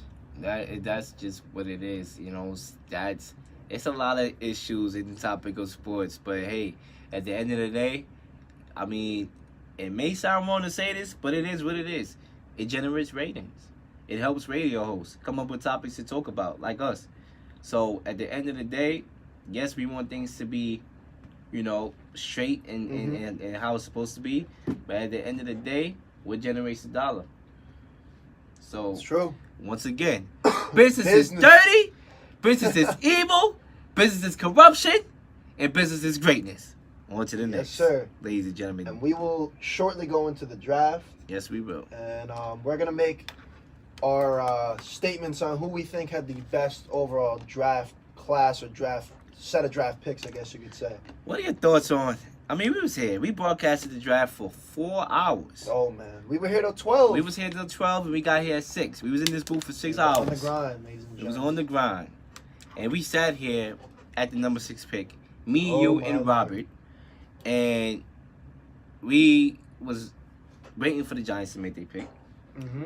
We went Haskins, or we said, a very key defensive player, if not Haskins. Yeah. And then the Giants did the unthinkable. They drafted Daniel Jones, and we were shocked. We was like, this is one of the worst moves ever. Yeah. But after a whole week to digest what the Giants did, right? Because it's basically today makes a week. Mm-hmm. Should we be more lenient to Daniel Jones? Should we just wait and see? I mean, obviously we have no choice. But should we just wait and be like, maybe this guy, because I see a few Giants fans, not a lot. I see a lot of Giants fans still hyped up about this. But I see a few Giants fans that they tired. They tired of being mad. They just gave up. They're like, you know what? Let's see. Daniel Jones might be the guy against Eli. I will say this, Lil. So you look at all these different websites and social media outlets. USA Today, they gave Big Blue the worst grade out of any team in the draft with a D-. Sports Illustrated gave him a C-. NFL.com gave them a B. Everybody's hating on their pick. But, I mean, come on now, people. Jones came from the lowest graded offensive line in college football at Duke. And he still put up decent stats.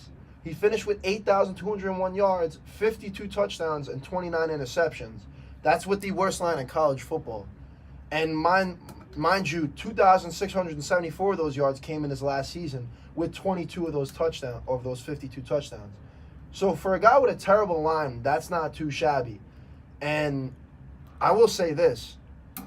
When it comes to draft picks, Lil, you have to give every single player, I don't care if it's Nick Bosa, the highest projected, player in the draft, or Quinnen Williams. You got to give these guys minimum 2 to 3 years to prove themselves in the league. So what gives all these analysts and these websites the right to say, hey, Jones is a terrible pick? Yes, there was a lot more on the table that they could have went with, but you got to wait and see how they develop. Jones could be a great quarterback. I went off. That's what I'm going to say about that. I went off on the show already, so I don't really got to go off today. Yeah. I went off on a real little show about this. But what I would say is the only thing that will, if I was a Giants fan, the only thing that would calm me down is knowing how fast quarterbacks are now progressing in the NFL. That's the only argument I could legitimately make and vouch for Daniel Jones. Is that, all right, quarterbacks, they seem to progress more in the NFL now. Offenses are getting more friendly, to these quarterbacks. Yeah. That's what I would say. However, if you look at his brother's stats, Daniel Jones, yes, you brought up terrible offensive line, not the greatest wide receivers. It is Duke University. But, he's when it came to the big games against the top 25 teams, the Senior Bowl, he was 1-5 against top 25 teams, only throwing 3 touchdowns and 2 interceptions. When you had Dwayne Haskins on the board, where we saw with him, the bigger the moment, the bigger the opponent, he would perform his best. Against Michigan, but putting up 62. Ohio State had a way better all-around team. He had a way better team, what I mean? But from what we saw on paper, on film, he was accurate. He knew how to place the ball. We saw a lot on film. And yes, we can't sit here and be like, well, Daniel Jones didn't have an offensive line, which is big. But at the same time, we couldn't see his full potential on tape. So we just gonna go based off the what if he did have an offensive line? We gotta go with what we see on tape. What we think is the safest bet, not the project. I believe Daniel Jones was the project. Haskins was the safest bet. And when you're in disarray and you just gave away OBJ and you Giants fans like what are they doing? And David Gettleman say we have a plan, then to me you go with the safest bet. You go with that quarterback. You don't go with the project. I will say this. As true as that is, that yes, Jones obviously had the option to pick what school he's going to go to, and he ended up choosing Duke, which unfortunately is not the best at college football. Haskins obviously made the better move with going to Ohio State. Well, that's true. You can't look at when you look at the tapes, obviously Haskins is better because his team is all around better. And in terms of those games, 1-5 in those big games, that also comes with Duke's defense. They probably didn't do their part. And the offensive line, obviously we both know now, is terrible. But what I'm really trying to say here is give the man a chance. Gettleman's been doing the GM thing for 32 years. So obviously he sees something. And this is a big guy right here. 6'5", 220 pounds. So Jones is no small man. And he's classified as a very mobile quarterback. So overall, I say let it rock and see how it comes out. Could the Giants have been maybe more solidified to be good with Haskins? Maybe, based off his college football resume. But, hey, we've seen it time and time again with quarterbacks that were supposed to be stars in the NFL, a.k.a. Johnny Manziel, cough, cough. He was supposed to be the biggest thing since White Bread came out. And he was a star at Texas A&M, and he was terrible in the NFL. He was on the Browns, but, hey, That's what it comes down to, Lil. Yup. Had his fans crying like a baby. He did. And I'm just saying let it rock, and we got to give Jones a shot in the NFL. He's probably going to be an understudy to Eli, though. Well, we'll see. I mean, hey, at the end of the day, like I said, if Daniel Jones becomes the next Eli Manning or better, then, hey, we're going to sit here and be like we was wrong. So it is what it is. But other than that, who do you think had the best draft of all? So I'm going, in my opinion, Lil, I'm going with the Washington Redskins, and here's why. Like you just talked about, quarterback Dwayne Haskins out of Ohio State. Huge steal for the Skins at the fact that he even fell that far. Completely satisfied the Skins' worries about their quarterback because while they have Keenum, they had no backup because of Smith's freak incident/injury. and huge to get Haskins, a 50-plus touchdown thrower, 6'3". This is the guy they needed, in my opinion, and they built around the line as well. They went out in the draft. They made big moves. They got a new center, Ross Perishbacker, hard to pronounce, but he played for the Crimson Tide, blocked for Tua and Jalen Hurts.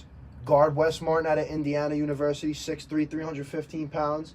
He's a big boy that's going to bulk the line. But the thing is, they also went out in the same first round and got star outside linebacker Montez Sweat out of Mississippi State, who was another steal.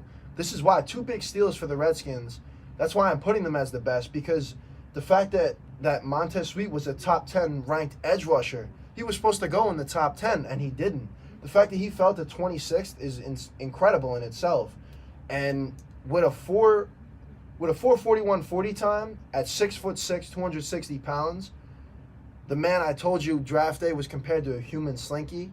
The way he can contort his body and get around offensive linemen, to compile 22 sacks in his 2 years at Mississippi State, that's a huge steal. Gonna bulk their defense. And to wrap up real quick, I mean, it looked like we're going to 10:30 why I said they're anyway. big. We're We're going to go to 10:30. It looked like we're going It's probably 10:30. going to happen. Yeah. So I'm going to just go ahead and say this to wrap up my pick. Wide receivers, Terry McLaurin, 3rd-round selection out of Ohio State. Clearly had chemistry with Haskins. He was Haskins' favorite target at Ohio State. Extremely smart move on the Skins' behalf. Big play option on the outside in terms of wide receiver. Led the Buckeyes 20 yards per catch, 11 touchdowns, great all-around player. And he's going to bring something to the Skins, wide receiving core that they hadn't had before. And that's talented wide receivers. So just because of the chemistry alone, I think that's a big move for the Skins. And overall, they wanted to get another wide receiver in the later rounds. I believe they got a cornerback. I think the Skins are the most complete because, like you said, the day of draft day, the team that won the draft is the team that satisfied the most needs. And I think the Skins did that.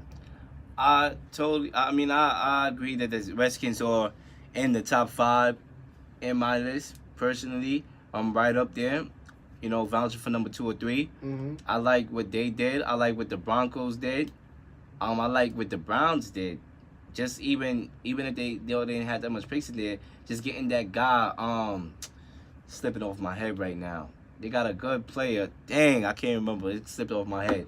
But just filling that void. The Patriots? No, the Browns. You remember Browns. the pick that they had to put on the defense alongside the cornerback they got. I just totally slipping my mind. Peppers? Hold The up. safety? No, they got the Browns. They got somebody out the draft. Myles Garrett? Not him. I'm trying to help you out. I'm not sure. Baker Mayfield. I totally forgot. I knew. Dang, I don't know how Central New York is slipping me. Garrett, it's not your Jabril Peppers. Call up the request line though, 607-753-48. Yeah, let us know. We need a little refresher here. Greedy Williams. Williams. That's what I meant. Cornerback. Greedy Williams. I mean, just that alone is an excellent pick to go with that stacked roster already. But if I had completely forgot they had him. I thought you were talking about past drafts. I forgot they got greedy. That's a huge move. They got You're greedy right. and they went after greedy. You know what I'm saying? That's a huge move. To help that, just even build up that already good defense that they have. To fulfill the secondary. Oh my gosh. But to me, who won the draft this year is the New England Patriots. Man. And the reason why I say that is not to be biased, but the Patriots had a lot of needs this year. When you think about it, talking about the Giants and the Patriots, how I compared it on Monday. The Giants, they get rid of OBJ. And what did they do in the draft? They mess it up. They earn a D- on a lot of draft boards. They get Daniel Jones with the 6th pick. But what New England did with the Jimmy Garoppolo disaster. Yeah. Yes, New England is human. They messed up. They messed up with Jimmy Garoppolo. They did something terrible. Literally got him for nothing. But they flexed it. Whatever they had, what they got back, they flexed it in this draft. And they fulfilled every need that they possibly could have using those assets. And they got wide receiver N'Keal Harry from Arizona State, who I like, who I thought was the safest bet over DJ Metcalf, who was struggling from injury. That's probably why he fell in the second round, because of his injuries. You know what I'm saying? N'Keal Harry was the best bet to me. You know, that's the pick that I liked. Quarterback, Traquan Williams from Vanderbilt. Excellent pick. He can run. He can cover. He can hit and all that. He can do all. Mm-hmm. I like that pick from New England. You know, to help out Stephon Gilmore, who's on the other side, who is, to me, the best cornerback in football right now, because he's always reliable. Whoa, bold statement. Yeah, he's always reliable. Nah, he's definitely. He's right up there. I mean, he may get burned on the play, but he's reliable. He gets to the ball, he makes plays. You think about the defensive plays that he made in that AFC Championship against Jacksonville. Mm-hmm. Remember that pass that Blake Bortles threw and he smacked it out of his hand? Yeah. He makes plays. He gets to the ball. Big. The athletic play he made in the Super Bowl, getting the interception. Oh, that was huge. You know, I like. Nah, don't get me wrong. He's a shutdown corner when he wants to. He gets there. He gets to the ball. And New England don't pay guys, and we paid this dude that money, that $100+ million deal. We don't pay guys, but we saw something in Gilmore, and he's living up to it. Now you get Jaquan Williams on the other side, along with the McCourty twins, along with Chung. I mean, excellent. You know, excellent pickup right there. You know, running back Damian Harris. Out of Alabama. Out of Alabama. We all know the history with running backs. All right, now you put him behind Sony Michel. Sony Michel was doing it all for them because and when he was injured, they had to go to Cordell Patterson, who was a wide receiver, to go for running back. They were struggling there, so they had to depend on Sony Michel. We was grateful. Super Bowl, he led it for them. He led it for them, but let's say he do get injured, and he's carrying all the load. Now you got Damian Harris to help him out. You got two backs now, all right? And arguably the second or third best back in the draft. Exactly. And then you get offensive lineman Yanni Kadrasti. I don't know how to pronounce his name. Names. You know, but to protect Brady, obviously you got to protect your quarterback. Both the line. Offensive line, you got an offensive line member that retired. You fill that void. And then you get Brady's successor, possibly, in Jarrett Stidham, a quarterback out of Auburn. Now, Jarrett Stidham is not the most known quarterback out of all of them, but I watch him play. The brother can ball. He can make throws. He's a little bit of a project, but I like his game. I see potential. And then you learn behind the greatest quarterback of all time. I don't care who you are. If you're a kid out of high school, you're gonna learn a lot from Brady. So that's definitely gonna develop him. So to me, they fulfilled every need. Except for, obviously, they didn't get the tight end that they wanted. But to me, obviously, you couldn't fill all those needs. Yeah. You only have a certain amount of picks. So what they was able to pick, to me, they flat out won this trade. And I'll go out with this hot take. Within the last couple of years, even though the Patriots always had good drafts, to me, this is their best one yet. Wow. In a minute. Since they got Gronk, probably. I mean, flat out. Monster draft. Yeah. Bill Belichick, the mastermind, know what he's doing. Without a doubt, a lot of... Unlike David Gettleman, to me. Whoa, shots at the Giants. You know, at the end of the day, some of these guys don't know what they're doing. They say they have a plan, but they don't know what the hell the plan is. And the plan may be the tank. That probably is what the plan is. But with Bill Belichick, he knows how to turn a disaster, like with the Jimmy Garoppolo trade, and turn it into some huge assets. He's been in the game a while, man. This man knows his football, and I agree 100%. They had a top three draft this season. The best coach in sports history, ladies and gentlemen. Not only in the NFL. Bill Belichick is the best coach in history, and a lot of people they like to break things up. They like to separate.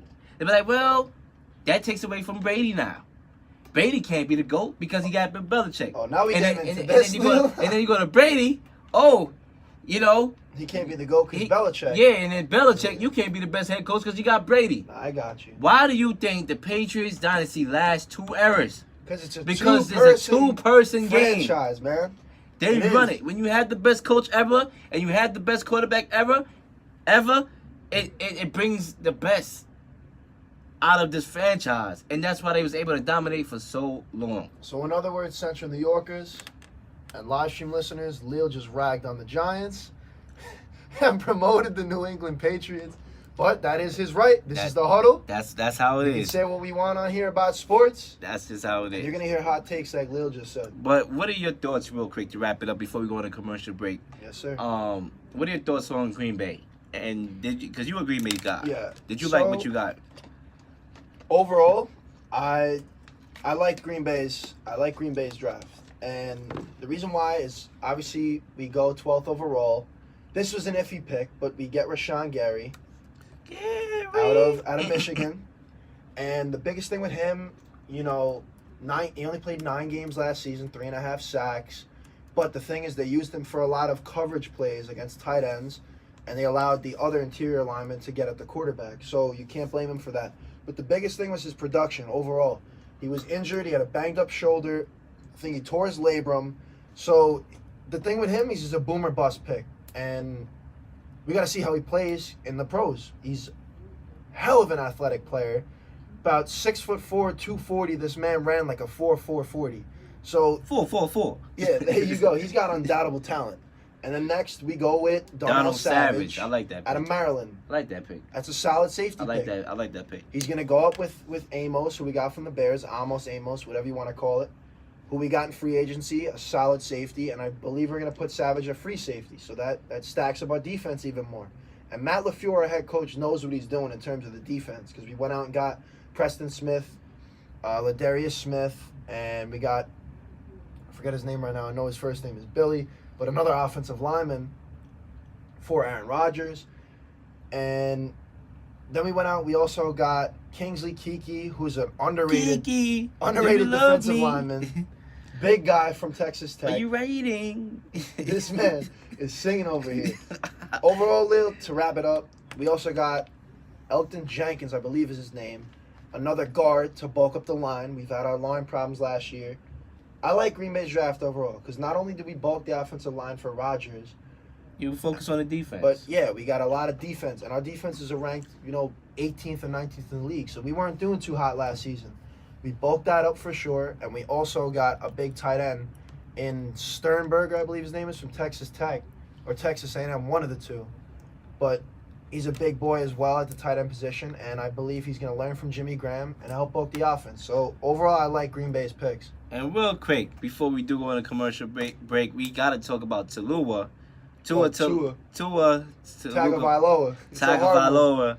Tagovailoa. He's a heavy favorite to be the number 1 pick in the 2020 NFL draft. Yeah. Should he be? Should he be number 1? Yeah, should he be number I 1? believe all you social media outlets and all you sports news networks, you got to chill out. We have a whole season of college football ahead. You can't be talking about the number 1 pick until the season occurs. I mean, the draft just finished, too. That's the crazy part. I know, right? Like, right after. Who knows if this man gets a freak injury, God forbid. Nobody knows what's going to happen. So, right now, I'm saying let the season rock first, Lil. Nobody knows at this point. That's all speculation. That's all, that's all to get shows like Stephen A. talking. You know what I mean? About potentially, he could be the pick. And I they're going to talk would about say it. this. This guy he has a lot of potential.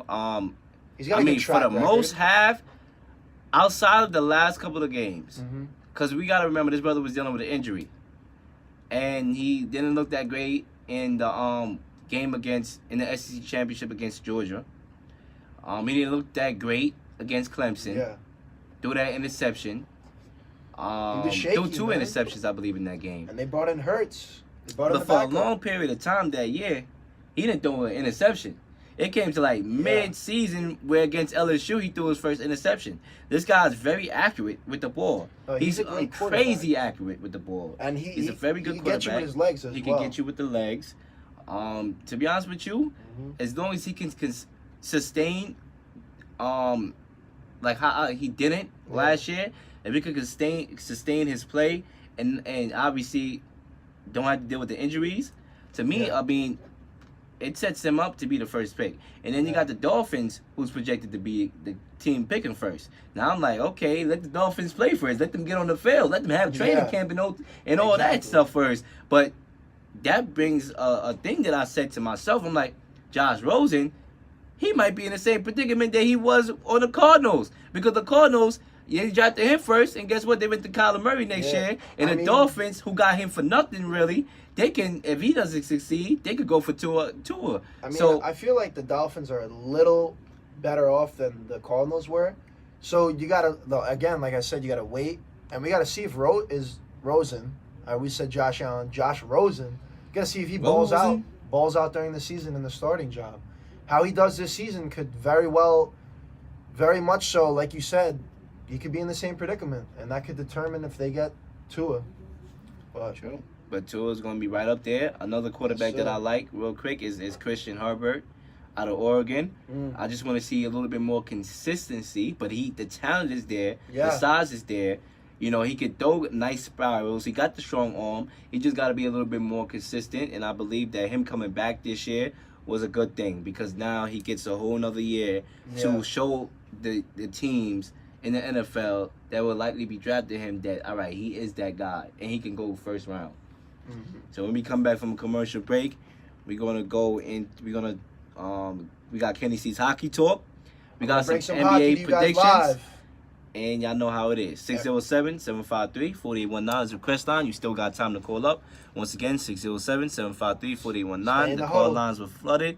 We're going to take some calls. 607-753-4819.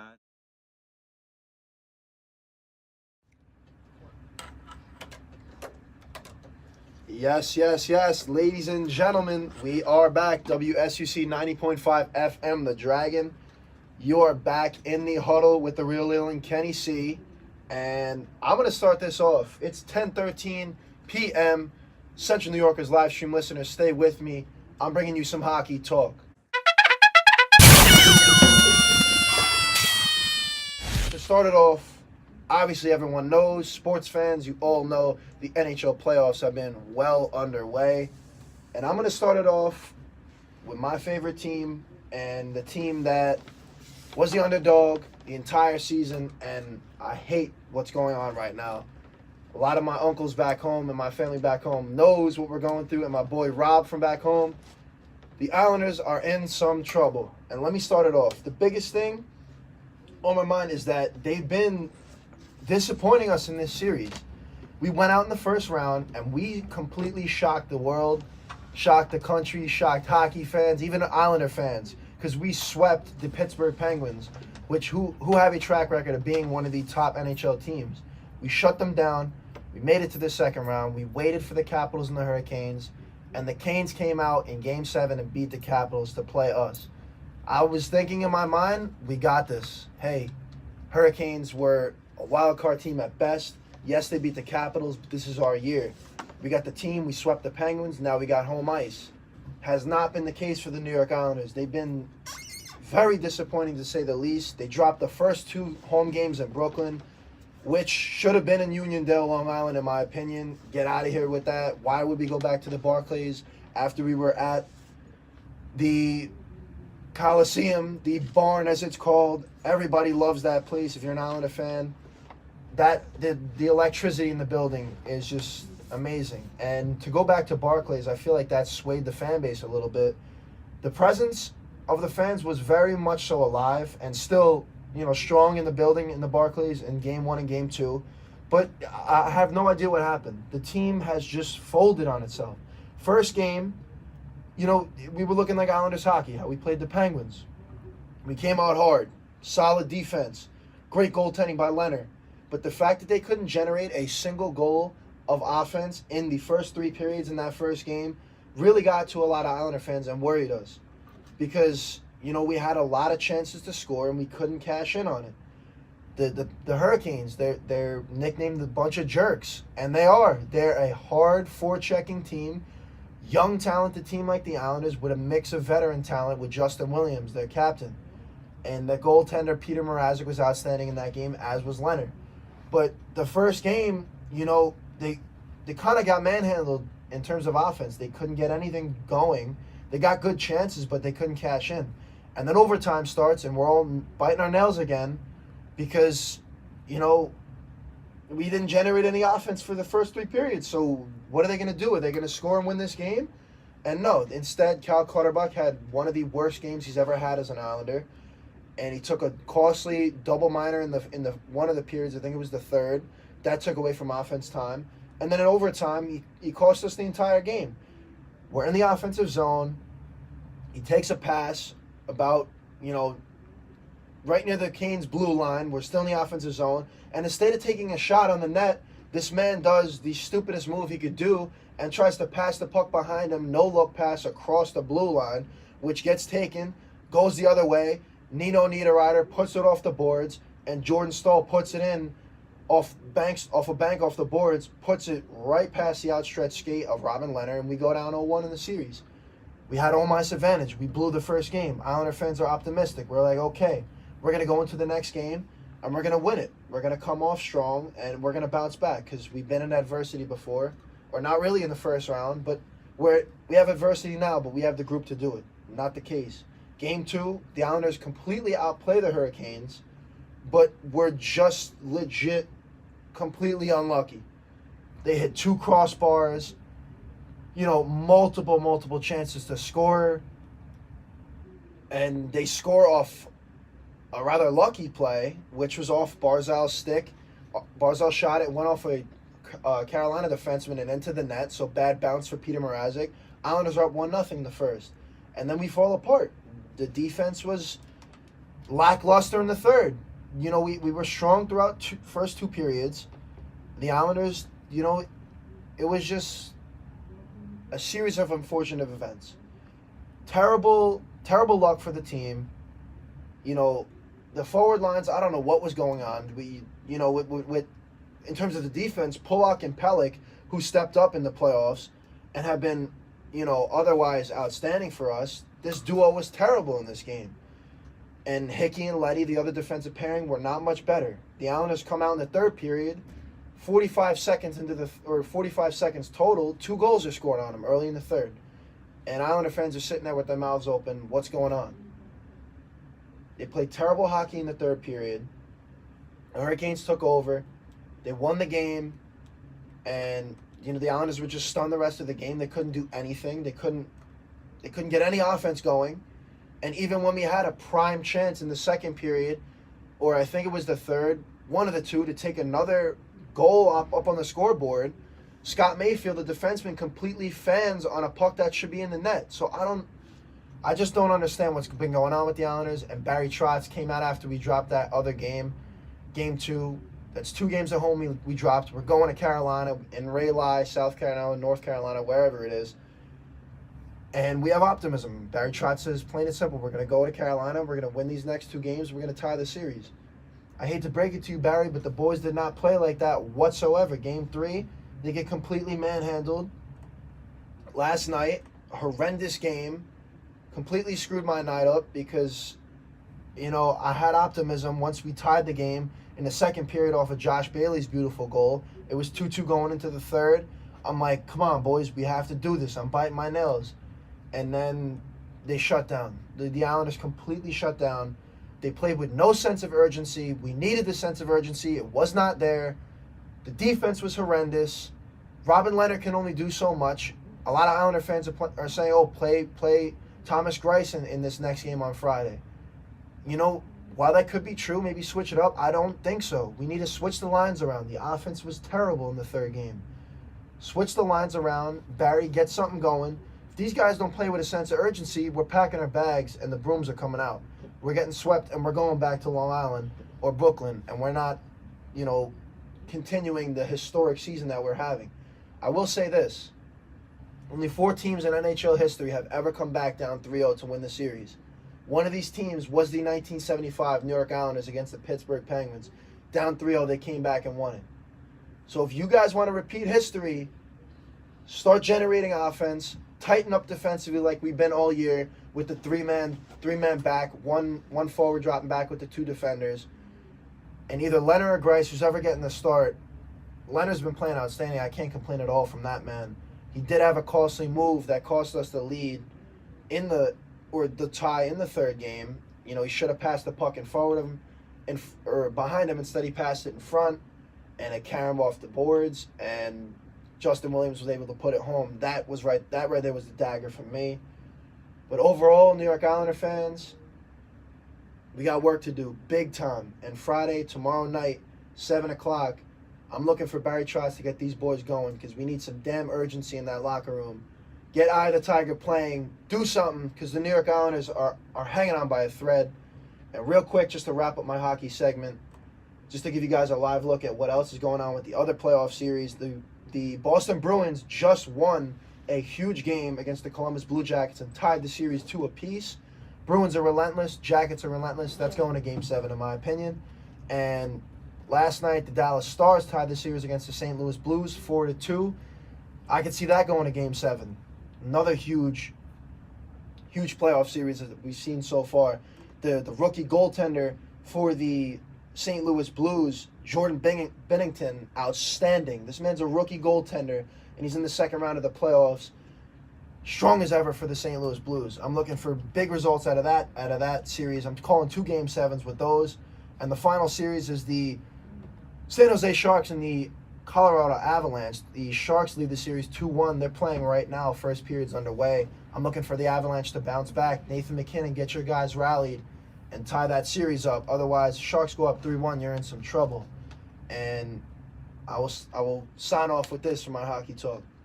Barry Trotz, the New York Islanders, don't let such an outstanding season go to waste by getting swept by the Hurricanes. Win the game tomorrow night with urgency. Lil, get back in this huddle. My guy is always doing his thing with the hockey, man. I'll tell you. And shout out to the Islanders, man. They got to do something, man. They down. Hey, man. Right now they're from Brooklyn, so they got to do something. You got to root for them, man. Yeah, they got to do something, man. They got to change it around. They got to rewrite history. Well, that's what I'm saying. Yeah, basically. Even though they did it before, they got to do it again. Exactly. But now to wrap up this show, it's time to cap it off with some, first of all, live update of this live Raptors and Sixers game. All I know is the 76ers was up towards the end of the third quarter. Right now, they are obliterating in Toronto. So the 76ers look like they're gonna get this game. Right now, the score is 102-84. Hey, I'm very man, impressed. They're taking it. I'm very impressed with what I've seen from the 76ers within the last 2 games. Yeah. I mean, I picked the Raptors to win this series in 5. I'm not even going to lie. Wow. I didn't believe in the 76ers team. But right now, this is going to be a long series. Because now they up 2-1. It's definitely going to be a long series. So we'll see if they can hold on to this lead. Right now, they're up by 18 with 6 minutes left to go. Embiid is having himself a good game right now. 19 for Jimmy Buckets. 19 for Jimmy Buckets. 13 for Tobias Harris. 10 for Ben. 6 rebounds. 5 assists. I mean, JJ Redick 15. I mean, look at this. This is an all-around performance for this team. You got 1, 2, 3, 4, 5, almost 6 guys in double figures. Mm-hmm. This is the type of 76ers team right here that's scary. This is a lineup that's going to do work, and they are right now. If they can play like this and have transparency among the team like this and have guys that could give them points and valuable minutes, they're going to be a hard team to beat. Yes, they're going to be a hard team to beat. But moving on here, to wrap up this show, it's time for our predictions for the next couple of games for the weekend. You have a doubleheader tomorrow. The Bucks at the Celtics, 8 p.m. Friday to start. The series is tied 1-1. The Celtics came out game 1, flat out punched the Bucks in the mouth, surprised the Bucks on their home floor, the Bucks answered back with a compelling victory in game 2, beating the Celtics, in which the role players played better. That's just what it is. Role players normally play better at home. And they showed it yesterday when they bounced back and won the game in compelling fashion. Now the series shift off to Boston. Obviously, Boston is a much better team at home. The Bucks, they've been consistent throughout the whole year, no matter where they played. It's going to be a toss-up series. I think this is a series that's going 7 games. I said that from the Jump Street, from 21 Jump Street. I've been saying that. Who you going in this game? But in this game, I'm going to roll with Milwaukee on the road to win this game in a close game, 99-95 type of game, a close game. Score and all. I got Milwaukee. I think they bounce back. Well, they bounced back last game. I think they cap it off Continue it. with a win on the road. So And- I'm gonna refute that, and I'm gonna say, at home, if they shut down Giannis. Which they did in the first game. Exactly. So there's not many more options for the Bucks to go for. You know, obviously you have Bledsoe, but I'm saying if they shut them down, they're gonna win it in Boston tomorrow night, because Kyrie Irving is gonna have himself a game. I'm saying 30 points. Jason Tatum has been struggling, which is weird because last year That's Jason true. Tatum, we was like, damn, if the rookie of the year conversation extended through the playoffs and he Yeah. was allowed to pick up stats from the playoffs, he probably would have won Yeah. because he turned it up in the playoffs. Was Mhm. very clutch. This year he hasn't been doing that well. Yeah. You know, he hasn't been fitting on, and I think a lot of it has to do with Kyrie Irving because Jason Tatum is more of an ISO type of player. He reminds me of a Kobe Bryant. He models his game after Kobe Bryant, which means he has to have the ball, and Kyrie Irving has the ball. So it's that's why when Kyrie Irving wasn't there, he was able to bring out his full potential, max his full potential. Yeah. He's not able to do it, but he has to get it. Otherwise, I mean, the Celtics got a deep bench. The Celtics is deep. Yeah. Some of their bench guys are starters, and if he cannot perform, he got to go to the bench. It's true. If he can't perform, he got to get together. So we'll see. In that last game for Yeah. tomorrow night. But the last game, the cap off tomorrow night, we had the Nuggets at the Trailblazers. We just recapped the game from We them in yesterday. Portland? We in Portland now. The series shift to Portland, and we in Cortland right now. You know what I'm saying? Nuggets Who you at the taking? Trailblazers, 10:30. It's looking like it's gonna be a close game, but I like the Blazers at home Oh, in yeah. a close game. I like the Blazers at home. I The win agree. shot me. I If agree. the Nuggets win, you know, I'm hungry. I could go for some Nuggets right now myself, you know. But it won't shock me at all if the Nuggets win. Trailblazers I'm going with, though, at home. Damian Dime, CJ McCollum, they showed that they didn't even have to have great games like how they had to in the past in order for the team to win. You know, guys will step up. Enes Kanter will step up. It's an all-around team effort. Roddy Hood, if he can shoot the way he shot in that last game, as far Yes, as his sir. shooting performance, I like the Blazers at home. I agree. And then I'm Saturday taking the night. Blazers. Saturday night to cap off our last prediction Oh, for the man. weekend. This game You is have huge. the best, matchup of them all. The Warriors at the Rockets, 8:30 on the ABC. It's easy as 1, 2, 3. This is a series that the Warriors took the first two games. Obviously, the first game was very controversial. The all you heard about was the referees, the missed calls, and I'm just Oh, like, yeah, that was let's a play crazy some game. basketball, Steph dislocates his finger in the You know, second game. It's- Harden gets poked in the eye. Yeah, What's going on? bloodshot eyes, looking like a demon. Crazy. But he one thing it showed was his heart. But relatively, he hasn't had the best series yet. Yeah. Obviously, we all know about James Harden's postseason history. Always shows up in the regular season. Yeah. Postseason goes He MIA. becomes a ghost. But I mean, I'm not saying this year is the same. He still, to me, has performed better this year in the postseason than he did in previous years so far. Even though he's struggling a little bit in the series, but he still put up 28 points. For an average player, that's not bad at all. Mhm. So we'll see. I believe he has a bounce back game at home. I'm gonna go with the Rockets to win this game at home. I think. Hey, I agree. I think I they couldn't get this agree at more. home. If they lose this game, the series is well over. I It think is. at home they'll make a statement. James Harden, I'm calling for James Harden to have a monster game, 30-something points, 33 points. Oh, man. CP3, all right, 20-something points. I'm predicting a bounce back game for the Rockets at home on ABC to not, to at least get this series competitive. And I couldn't agree more. I think the Rockets are going to shock them at home. They're going to punch them right back in the mouth, and they're going to win this game. And I'm making a bold prediction. I'm saying they tie this series in the next game. Okay, so you got them in I'm the saying next two they're at going home. to tie it. We'll see. So we got to see We'll what see. happens, ladies and gents. But what another great show it Hope is. you all enjoyed. In the Huddle. Hope everybody enjoyed. If you're driving in the car and you just came from the bar, we want y'all to make it home. Okay?